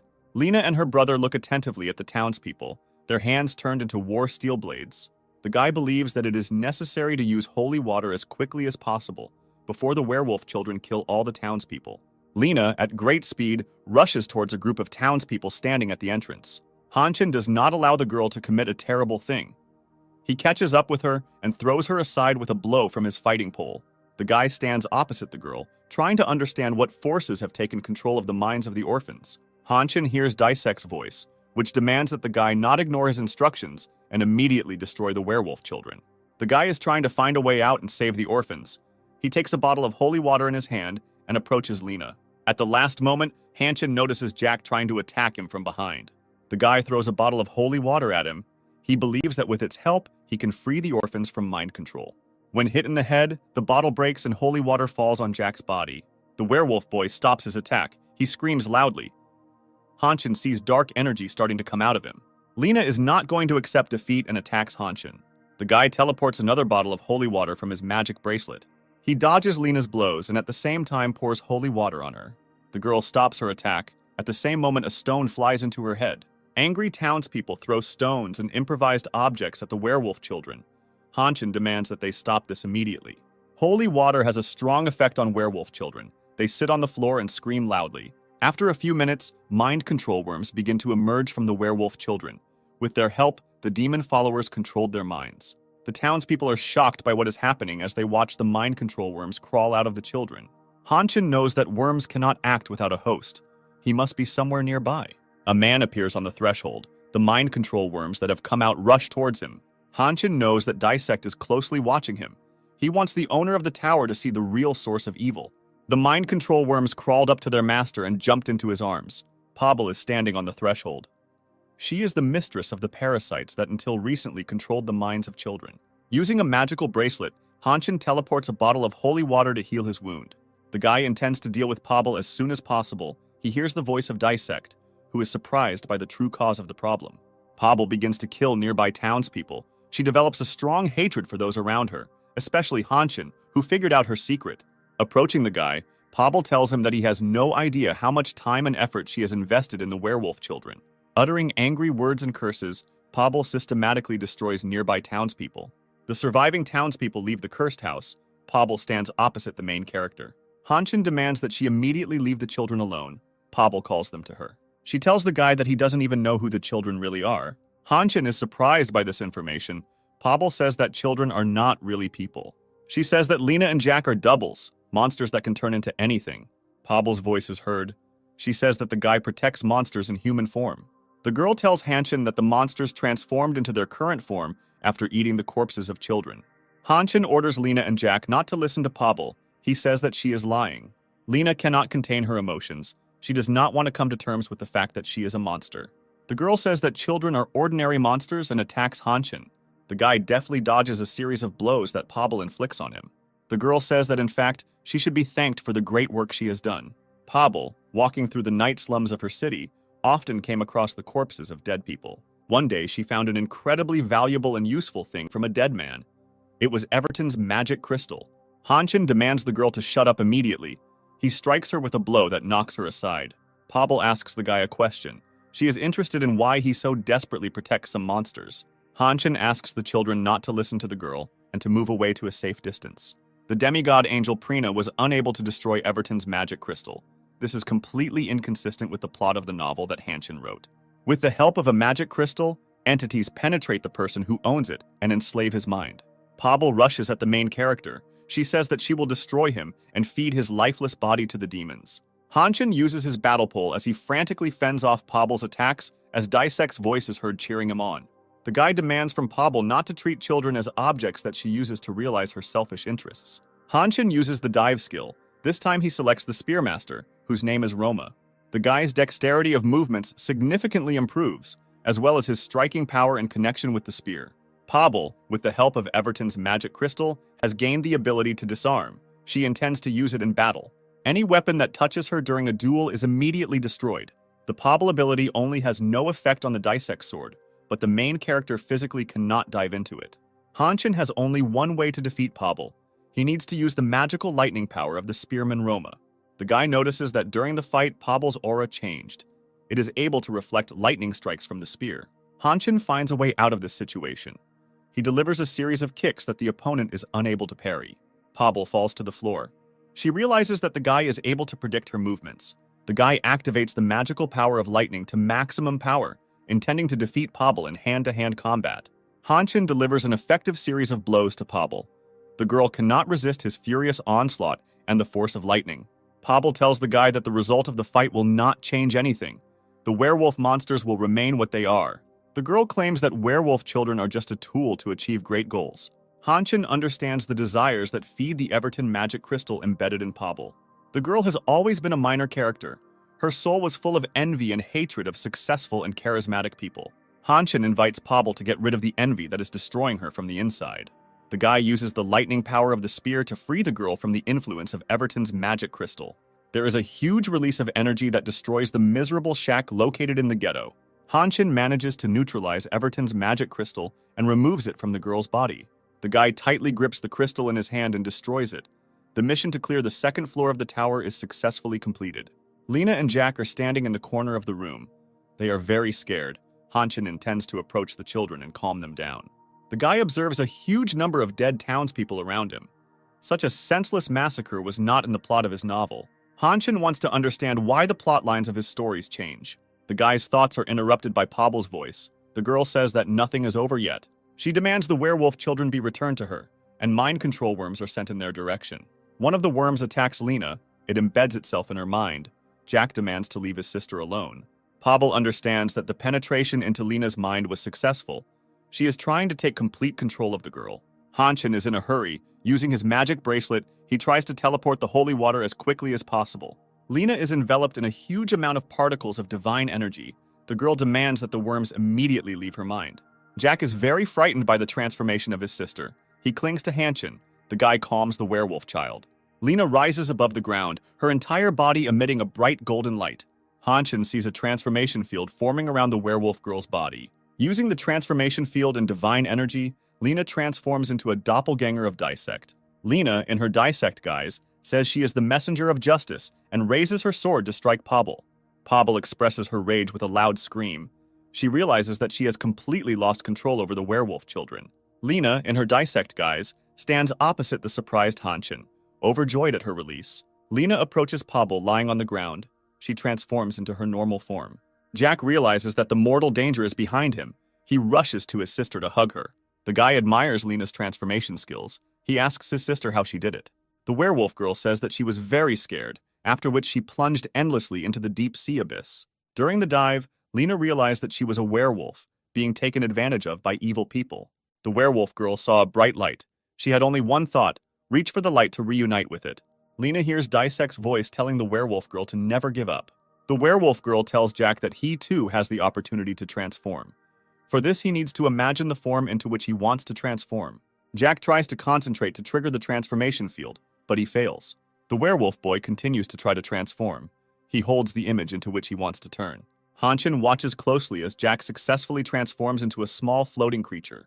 The main character needs to leave the tower. He does not want to leave the werewolf children alone and invites them to leave the location. Hanshin says that there are many villages nearby where werewolf children can go to start a new life.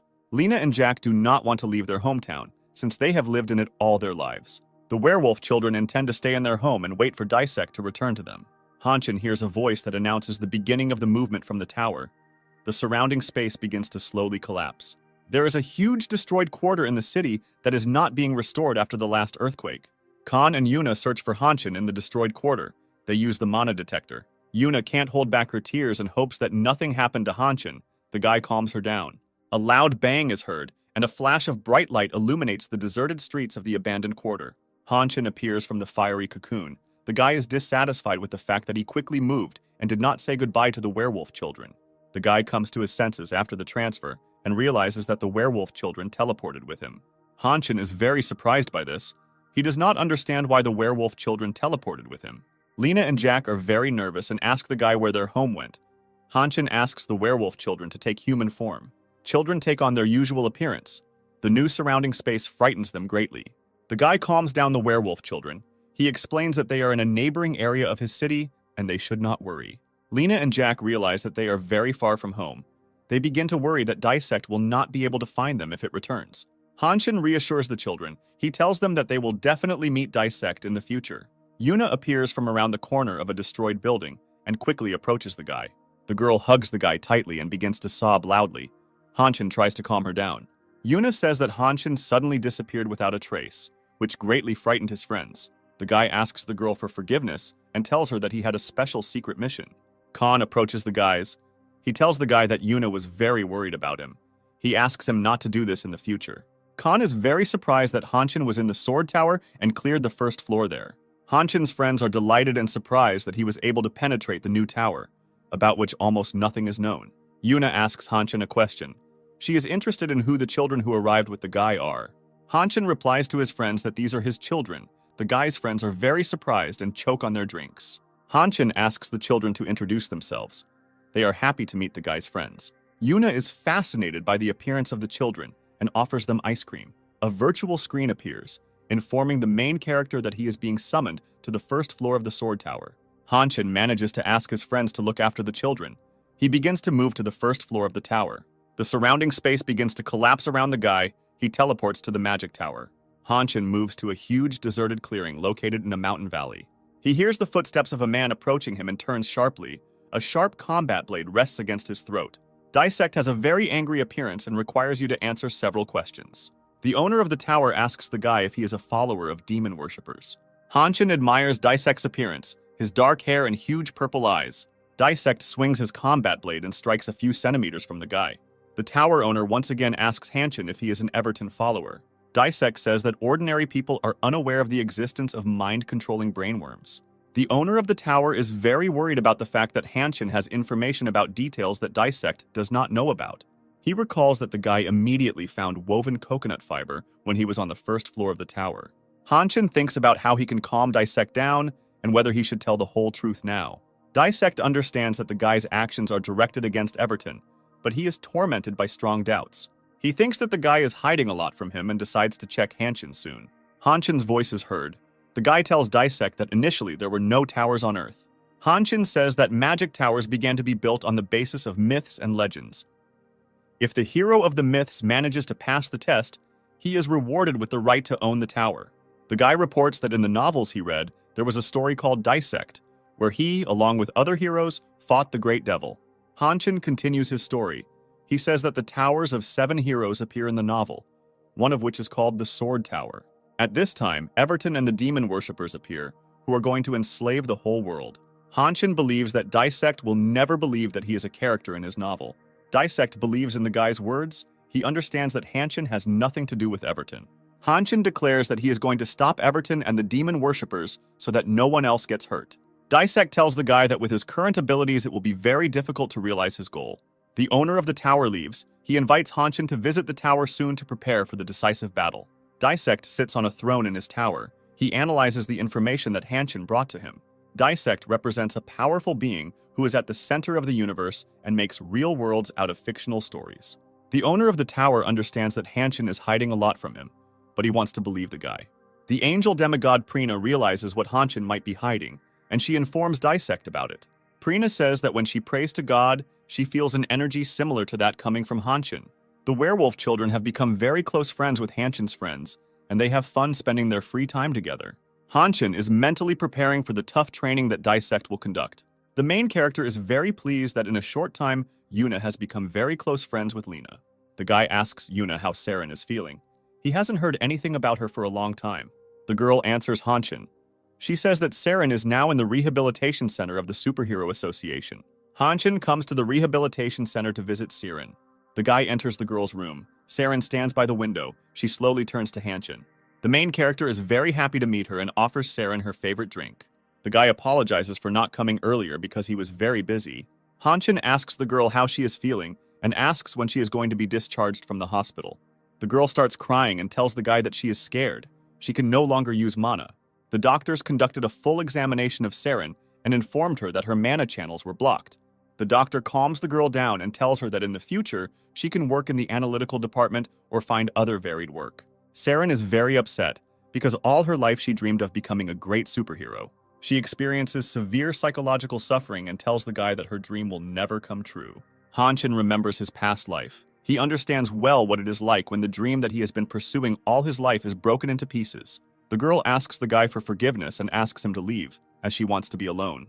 Hanshin walks slowly down the hospital corridor, his mind filled with heavy thoughts. The main character, thanks to his own novel, got a chance to become a superhero. Hanshin realizes that many people will not be able to achieve their dreams and are in mortal danger, since the plot of his novel and reality are often different. The guy tries to get unnecessary thoughts out of his head and concentrate. He decides that from now on, no one else should get hurt. Hanshin intends to use immersion in a completely new way in the future. The first thing Hanshin intends to do is take control of the current situation. He opens his work laptop and immerses himself in studying his stories. The Great Devil in the novel Age of Destruction has 6 levels of magical power. There are only 6 followers who received magical power from the Great Devil. Hanshin understands that in the future, he will have to fight with them. The guy remembers the Apostle of Satan Amol and analyzes his characteristics with those described in his novel. He remembers that Amol was attacked by a low-rank formless demon, so he cannot be a true apostle. Low-ranking demons and similar hellish creatures are subordinate to real apostles. Hanshin studies the characteristics of the real apostles described in his novel. He realizes that his skills are not enough to stop them. Children werewolves spend a lot of free time watching TV, watching cartoons. Such entertainment did not exist in their homeworld. Hanshin intends to head to the Sword Tower immediately and asks the werewolf children if they would like to meet Dissect. Master Pomchun is in his work office. He looks thoughtfully out the window. His loneliness is broken by a girl named Rachel. She enters the office accompanied by a young man. Rachel notices Master Pomchun's sick look and asks him what happened. Master Pomchun tells the girl that when he starts using mana, anomalies occur. Rachel takes Master Pomchun by the hand. She is going to diagnose his energy channels. The girl informs Master Pomchun that one of the mana supply channels is damaged and will not be fully restored. Rachel relieves Master Pomchun of pain and asks him why he needed such a large amount of mana. Master Pomchun is very upset that he will not be able to use the maximum amount of mana. Rachel warns Pomchun. She says that you need to be extremely careful in the future when using mana, since the maximum load can lead to irreversible consequences. Pomchun thanks the girl for her help. He promises to be careful and not overload the damaged channel. The master tells Rachel that he recently acquired a very interesting student. He says that he looks like an ordinary spoiled boy, but he has great potential. Pomchun asks Rachel to conduct a full examination of Hanshin as soon as possible, to which the girl agrees, promising to help Pomchun. The master is confident that as a result of a comprehensive examination, he will learn a lot of new things about Hanshin. Rachel remembers a girl who completely lost the ability to control her mana. Saren is in a state of deep depression. Quite a lot of time has passed, but mana does not appear at the girl's place. The attending physician asks Saren to come to terms with the situation. She promises her that new recovery techniques will be tested in the future. Saren begins to cry. The attending physician approaches her. She consoles the girl and assures her that everything will be fine. The demon worshipper's office was badly destroyed, with many of their dead bodies lying on the floor. One of the demon worshippers shows signs of life. He groans quietly and tries to crawl out of the room. A huge dark priest approaches him and calls the demon worshippers a bunch of stupid mediocrities. The surviving demon worshipper begs for his life and promises to complete the task next time. The dark priest is outraged by such a request. He strikes the demon worshipper with a blow of enormous force. A girl in dark robes appears in the room. She is very upset by the numerous failures in recent operations. The girl says that she cannot understand why an entire squad cannot complete a simple task. She is frustrated that she has to work with losers and fools. The dark priest informs the girl that he has long offered to join the operation. The girl throws an animal skull at the dark priest. She says that she does not have time to deal with such trifles. The dark priest goes into a state of wild rage. He intends to destroy everything around him. A girl's voice is heard. She says that she doesn't care. The dark priest raises his hand to strike. A huge explosion occurs on the upper floors of a huge skyscraper located in a business center. The mysterious girl's name is Shevel. She occupies a high rank in the hierarchy of demon worshippers. Hanshin and the werewolf children stand in front of the sword tower. Lena and Jack are impressed by the huge size of the magic tower. The magical sword tower rises hundreds of meters into the sky, its upper floors hiding in the clouds. Lena doesn't see any doors. She asks Hanshin how they will get inside the tower. The guy wonders whether werewolf children will be able to enter the tower in human form. Hanshin asks the werewolf children to help him and take on the appearance of adults. Lena and Jack gladly fulfill the guy's request. They take on the appearance of young people they saw on TV. Hanshin turns to the werewolf children with a strange request.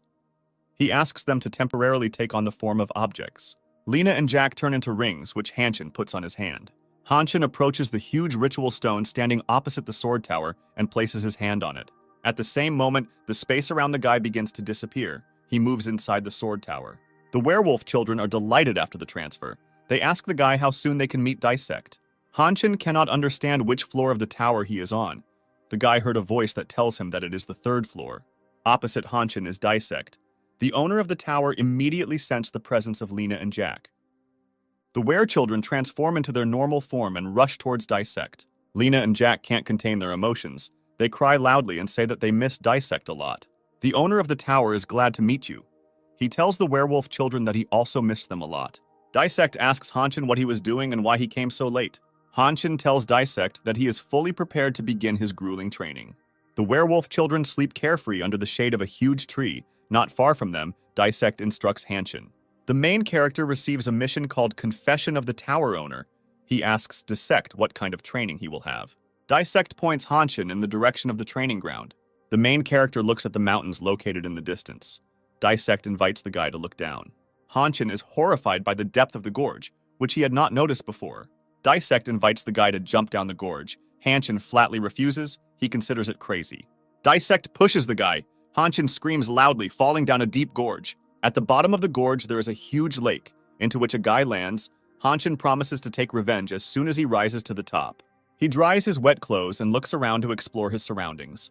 Hanshin realizes that he is in the Grand Canyon, where the owner of the orphanage, Martha, trained Dissect. This wonderful place is overflowing with natural mana, as well as dangerous wild monsters. Hanshin believes that this location provides an opportunity to pump up your mana and acquire many rare artifacts. Dissect is trying to track the movement of the guy who is at the bottom of the gorge. He gives Hanshin a week of time to study himself. The owner of the tower recalls how in the past, he himself underwent training at the bottom of this gorge. Dissect clearly remembers the moment when the owner of the Martha shelter threw him into the Grand Canyon. Hanshin finds a clearing containing a huge amount of woven fiber. He was lucky, as he witnessed the flowering of the plant. Flowering occurs only once in several years, at which time the plant concentrates a huge amount of mana. Among the vast quantities of woven fiber, Hanshin finds rare fruits that possess enormous amounts of concentrated mana. He immediately begins to eat juicy, ripe fruits. His body is filled with magical energy. The guy knows the structure of woven fiber well. In addition to useful fruits, it has a unique root system. Rare red moth larvae live in the root system of the plant. Consuming them improves the circulation of mana. Hanshin immediately begins collecting and preparing the magical plant. In the evening, after a hard day of work, the guy decides to relax and feast on the larvae of the red moth. Hanshin eats the ripe fruit of the woven fiber. His body is filled with a huge amount of mana. A virtual screen appears in front of the guy, which tells him that his mana level has increased significantly. Hanshin believes that there is no need to stop there. He eats the fried larvae, thinking that such a way to increase mana is ideal. A huge wild monster emerges from the dark forest thicket into the fire of the fire. The guy hears a crunching sound in the bushes behind him and slowly turns around. At this moment, a huge 2-meter wild bear attacks Hanshin. The animal slowly approaches the guy. Hanshin identifies him as a third-class fighting bear. The guy concentrates a huge amount of magical energy in his fist and raises his hand to strike. Hanshin brings down his fist, filled with a huge amount of magical power, on the head of the wild predator.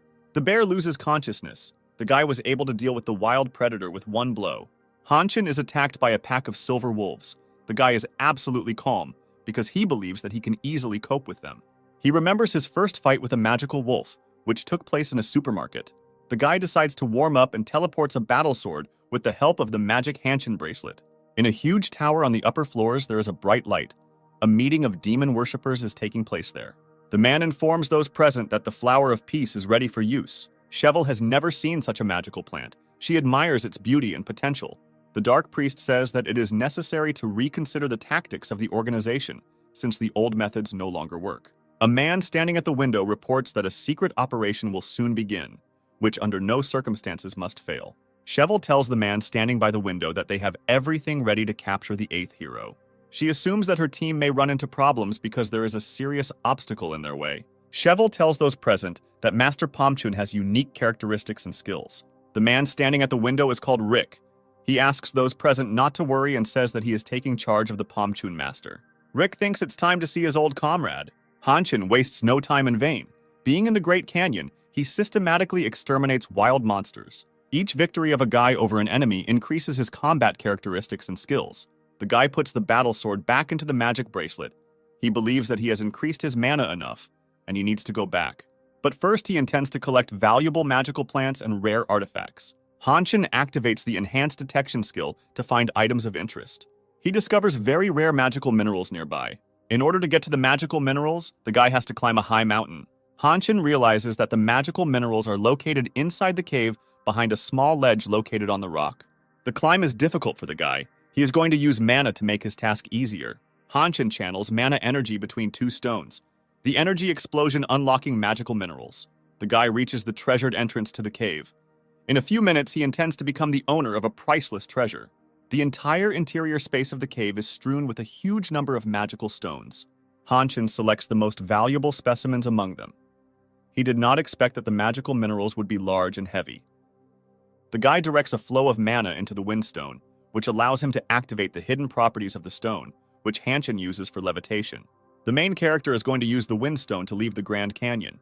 Hanshin intends to mine as many magical minerals as possible to take with him. The next morning comes. Dissect carefully rises from his sleeping place. He does not want to wake up the werewolf children. His attention is drawn to a noise coming from a huge cliff. A joyful and satisfied Hanshin appears in the tower owner's field of vision.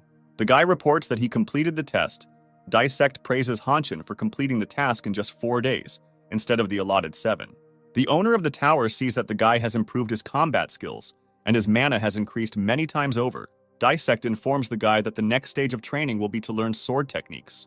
Hanshin realizes that his physical skill level and mana amount have reached about the same level as Dissect. The protagonist intends to add to this the real combat experience that he will need to defeat Everton. Dissect orders the guy to quickly take a fighting stance and prepares to repel the attack. Dissect rushes forward and strikes, but Hanshin manages to dodge it at the last moment. The guy tries to use magical protection, but it is not enough to hold off the attacking Dissect. Numerous strong blows break the main character's defenses and throw him aside. Dissect tells the guy that he is using a wooden training sword and attacks at half strength. The master of the sword tower orders Hanshin not to stand still like an idol and to start attacking him. The guy agrees that if Dissect had used all his power, he would have chopped him into pieces long ago. Hanshin suppresses his fear and launches a desperate attack on the owner of the tower. The increased amount of mana allows the main character to maintain a combat rhythm and repel Dissect's counterattacks. Hanshin cannot cope with the feeling of enormous irritation. During the training battle, he has not yet hit Dissect even once. The owner of the tower is trying to understand why, with an increased amount of mana and combat characteristics, Hanshin is not progressing in battle. Dissect believes that training will be effective if there is a real threat to life. A powerful blow throws Hanshin towards a tree. The huge tree breaks from the powerful blow. Dissect says that every time a person overcomes death, he becomes stronger. The doctor carefully reviews Saren's medical record. She realizes that the girl's health is improving. Saren feels that her physical condition has improved greatly, but she experiences great mental suffering. The doctor tells the girl that she has one last simple test left, which will involve drawing blood.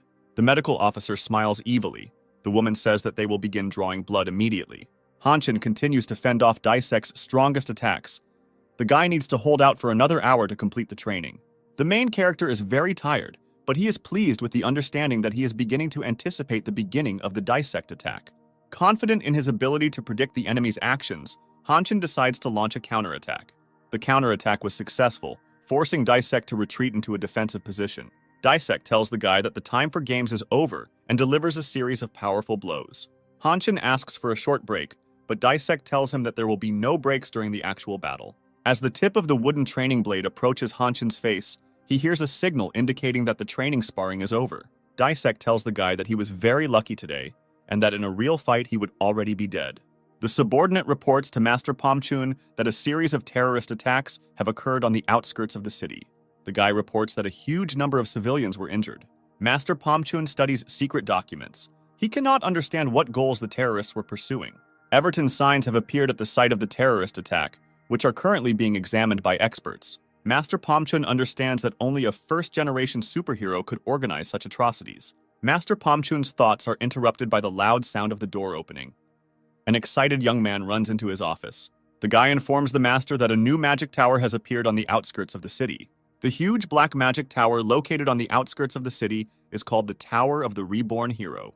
Master Pomchun plans to visit the new magic tower immediately. He orders his subordinates to collect all available information about the tower, as well as find out the location of a superhero named Rick. Pomchun activates his magic vision skill. He sees traces of mana that lead to the tower. Master Pomchun realizes that the footprints belong to the first-generation superhero, and the magic tower is connected to Everton. Pomchun orders the tower to be cordoned off and the operational situation to be reported to him every hour. Inside the Tower of the Reborn Hero is a captive alchemist, chained to the ceiling, begging for help. Rick approaches the captive alchemist. He silently watches the torment of the prisoner. Rick informs the prisoner that his mana has been almost completely absorbed and he will soon die. The captive alchemist asks to spare him. He says that he has 2 small children. Mr. Rick takes out a pistol and fires a shot. A dark priest enters the room. He is dissatisfied with Rick's actions, since he has a small number of prisoners left for experiments.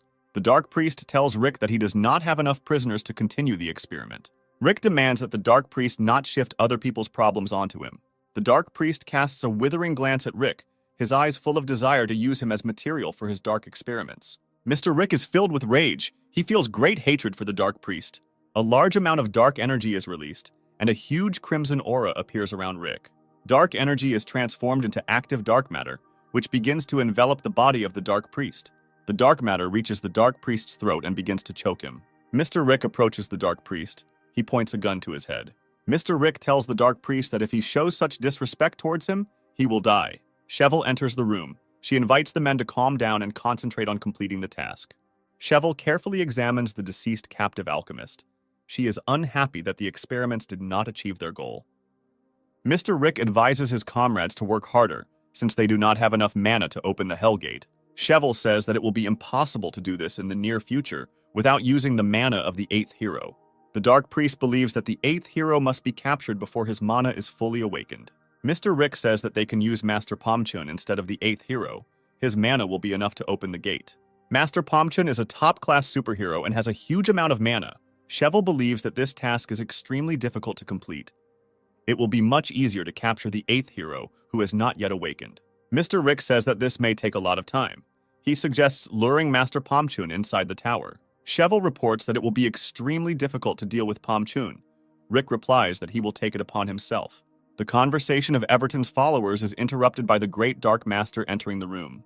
The Great Dark Master's name is Connergitas, and those present in the room kneel before him.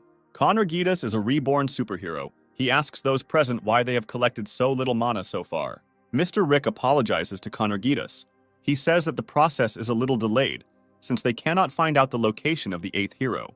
Connergitas leaves the room. He demands that tomorrow's operation be perfect. The reborn hero watches from the window the people below at the entrance to the tower. He considers them vile insects. Hanshin and the Sword Tower Master continue their intense training. Hanshin's sword skills improve, and he is able to repel Dissect's lightning attacks. The owner of the Sword Tower asks how Hanshin is feeling. The guy hasn't slept for more than 2 days. Hanshin says that he is fine, as he has a large amount of recovery potion in his supply. The guy demands to continue training. Many hours of training benefit Hanshin. His sword technique has improved significantly. Hanshin is able to defend against most of the techniques that the tower owner uses. Dissect warns the guy that he is about to use a complex technique. The owner of the tower attacks the guy. He uses his signature technique called a frontal attack.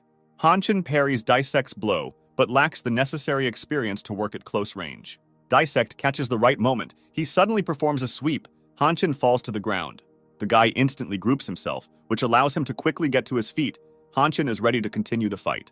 The guy delivers a blow that the owner of the Dissect Tower is unable to parry. Hanshin's joy was short-lived. Dissect knocks the training sword out of the guy's hands. Dissect informs the guy that they are moving to the next level of training. The owner of the Sword Tower says that they have warmed up well. He is going to tell Hanshin about the new skill. Dissect says that every superhero should have their own unique skill. He is going to create a form that suits Hanshin. The main character understands that we are talking about the concept that he described in his novel. A unique skill awakens only in a select few. The skill of form is created by independent hard work. Hanshin's combat skills will develop along with his character and mana. Dissect tells the guy that using the form is the easiest way to destroy enemies. The owner of the tower asks Hanshin to get ready. He is going to demonstrate to him the use of the form. Dissect tells the guy that his favorite form is called Space Cut. A huge fiery aura forms around the owner of the tower. He raises his sword to strike. Hanshin feels a sense of wild horror. He has never seen such a powerful force. The guy can't come to his senses for a long time. He observes the destruction caused by the blow called the Cut of Space. Dissect tells the guy that all superheroes have different forms, but they are united by the energy of mana. The angel demigod Prina owns a form with which she connects divine energy with the human world. Exorcist Michael has a form with which he can manipulate subtle energy fields. Dissect tells Hanshin that the form skill reflects the essence of a person's nature. A guy can have a form that suits only him. Hanshin feels genuine joy and intends to acquire his own form skill in the near future. Cheval screams loudly. She still can't pick up the vibrations of the 8th hero to find his location. Rick stands at the large window. He looks carefully at the people who have gathered at the base of the tower. The Dark Priest does not intend to wait any longer. He calls for the operation to begin right now. Rick is going to open the Hell Gate with the help of the Flower of Peace. But to do this, he needs the mana of Master Pomchun. Cheval stands next to the sleeping girl. She agrees with Mr. Rick's plan. Cheval is trying to wake up a sleeping girl. She doesn't understand how she can sleep at such a crucial moment. The girl says that she cannot defeat her dream. Cheval demands that she stop time around the tower. Mr. Rick orders the girl to stop time immediately. He doesn't want anyone to see them leaving the Tower of Rebirth. The girl agrees to stop time around the tower, but she warns that this effect will not last long. Rick understands what the girl is talking about. He observes below a large number of people who have mana. The girl plunges into a deep trance. She begins to stop time around the Tower of Rebirth. Mr. Rick, along with his associates, leaves the Tower of Rebirth. Time has stopped around the tower. The Dark Priest mocks the motionless man. The man scolds the young man. He asks him how he was able to break the healing potion. The young man is haunted by strange sensations. He cannot remember the moment when he dropped the flask with medicine on the ground. An unfamiliar man in the crowd begins to behave very strangely. Dark energy begins to surround him. The man falls to the ground and convulses. Passers-by come up to him to help.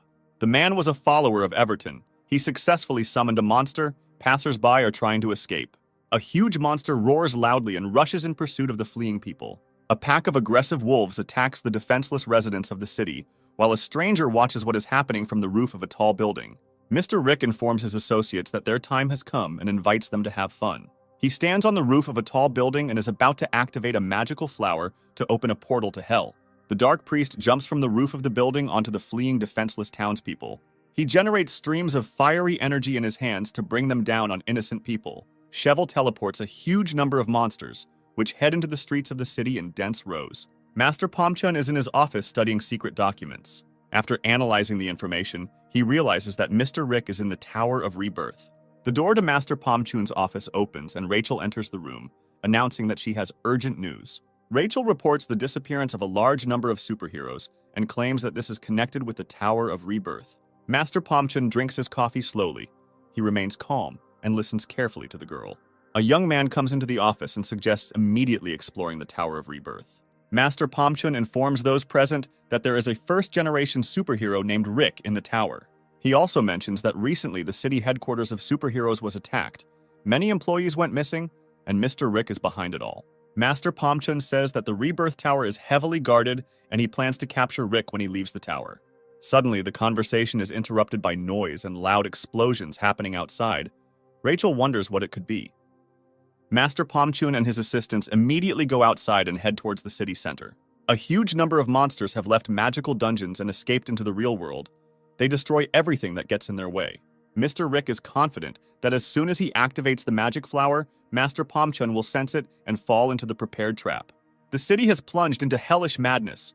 Monsters are destroying defenseless people and setting houses on fire. Monsters are spreading throughout the city, capturing more and more new areas. Residents can only flee. Master Pomchun wonders how Mr. Rick was able to leave the Tower of Rebirth unnoticed. The night sky above the city is illuminated by a beam of bright light emitted by the Flower of Life. Master Pomchun instantly notices this. If the Flower of Life opens a hellish portal, human civilization faces enslavement and destruction. Virtual screens appear in front of all the country's superheroes, calling for them to stop the great evil. Master Pomchun orders his subordinates to begin evacuating the residents, and he himself is going to get to the Flower of Life to prevent the opening of the portal. He takes out his phone and tries to call the government and the Minister of Defense. Master Pomchun reports that the threat is greater than he expected and asks for a state of emergency. With the next call, Master Pomchun informs the Guild of the Heavenly Palace about a mortal threat. Master Pomchun's mind is filled with anger and hatred. He intends to destroy Everton. Mr. Rick hopes that Pomchun will fall into his trap. He is looking forward to meeting him. Hanshin is in the sword tower, continuing to hone his sword skills. With the help of immersion, he can use the skills of the heroes of his novel. But this is not enough. He aims to master his unique form. Lena believes that Hanshin needs rest, since the guy does not feel sorry for himself at all and spends all his time training. The main character thinks about the form skill. He tries to understand what his unique ability is. The tower described in his novel has become a reality. The guy decides that his unique ability is this creation. Hanshin is in the middle of a forest clearing. He intends to create a magical woven fiber. Dissect and the werewolf children approach him. The owner of the sword tower asks Hanshin what he is doing. Dissect tells the guy that he doesn't have much time and he needs to find his form as quickly as possible. The owner of the sword tower is distracted from the conversation. He pays attention to the change in the energy field around him. Dissect sees a large flower of magical woven fiber appear next to him. Hanshin and the werewolf children find themselves near a magic stone standing at the entrance to the tower. The guy cannot understand why Dissect teleported them. Jack tells Hanshin that he had a lot of fun and asks the guy to visit the sword tower again later. Pomchun plunges into his thoughts and tells the werewolf children that in the future they will definitely stay with Dissect. Master Pomchun, together with superheroes, sets up an energy shield to protect residents from monsters. Hanshin is in the office of the Superhero Association. He is surprised by the silence and absence of people. In the corridor, the guy meets Khan and Yuna, who ask Hanshin where he has been all this time. Khan and Yuna inform the guy that during his absence, the city came under a powerful attack from monsters.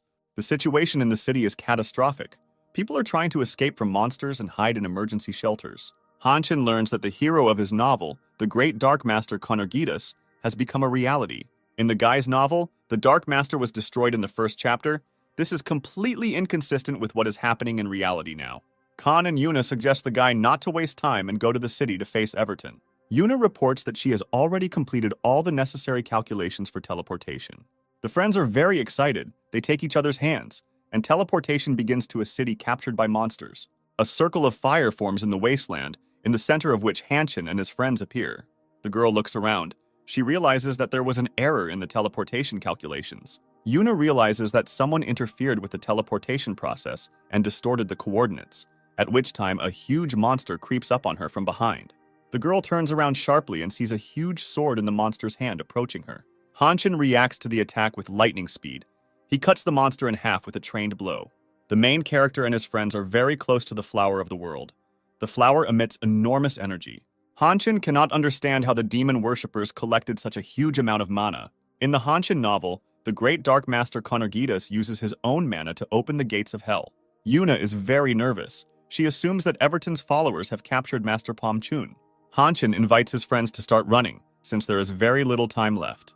The guy believes that first of all, it is necessary to get rid of the flower of life, and only then deal with Everton's followers. People have many desires, and those whose desires are perverted become easy prey for universal evil. The devil constantly tempts such people. Their souls feed the devil with their energy. In the novel Hanshin, only one superhero of the first generation could not resist the temptation of the devil, and that was Master Konergidas. The Dark Master Konergidas gave his soul and mana to the devil, calling great evil into the world. A pack of hellish wolves attacks Hanshin. The guy deftly dodges them. Hanshin, together with his friends, systematically destroys the monsters of the dungeon. The guy is trying to get to the Flower of Life as quickly as possible in order to stop the summoning process. Hanshin encourages his friends. He says that there is very little left to the city center. Dissect watches the battlefield closely, concerned that Hanshin is facing such a powerful opponent as Konergidas. Hanshin hopes that the 8th Chosen One will soon awaken and help them in the battle. Dissect hears the voice of the demigod angel Prina. She hopes that Hanshin will cope with the mission entrusted to him. Dissect believes that the guy is not strong enough to completely stop the summoning of evil. Hanshin and his friends make their way to the city center, but are prevented by a huge number of monsters. The guy watches a man standing in the middle of the street who has not yet been evacuated. Yuna recognizes the stranger as her old mentor, who taught her at the academy, and she asks what she is doing here. Yuna's mentor turns to the girl and says that people are not able to resist a huge evil force. Hanshin asks the girl a question. The guy is interested in who she is and what she is doing here. Yuna's former mentor tells the guy that she is an employee of the association and is performing an important secret mission. Hanshin doubts the veracity of the girl's answer. He uses his depth vision skill to scan the stranger.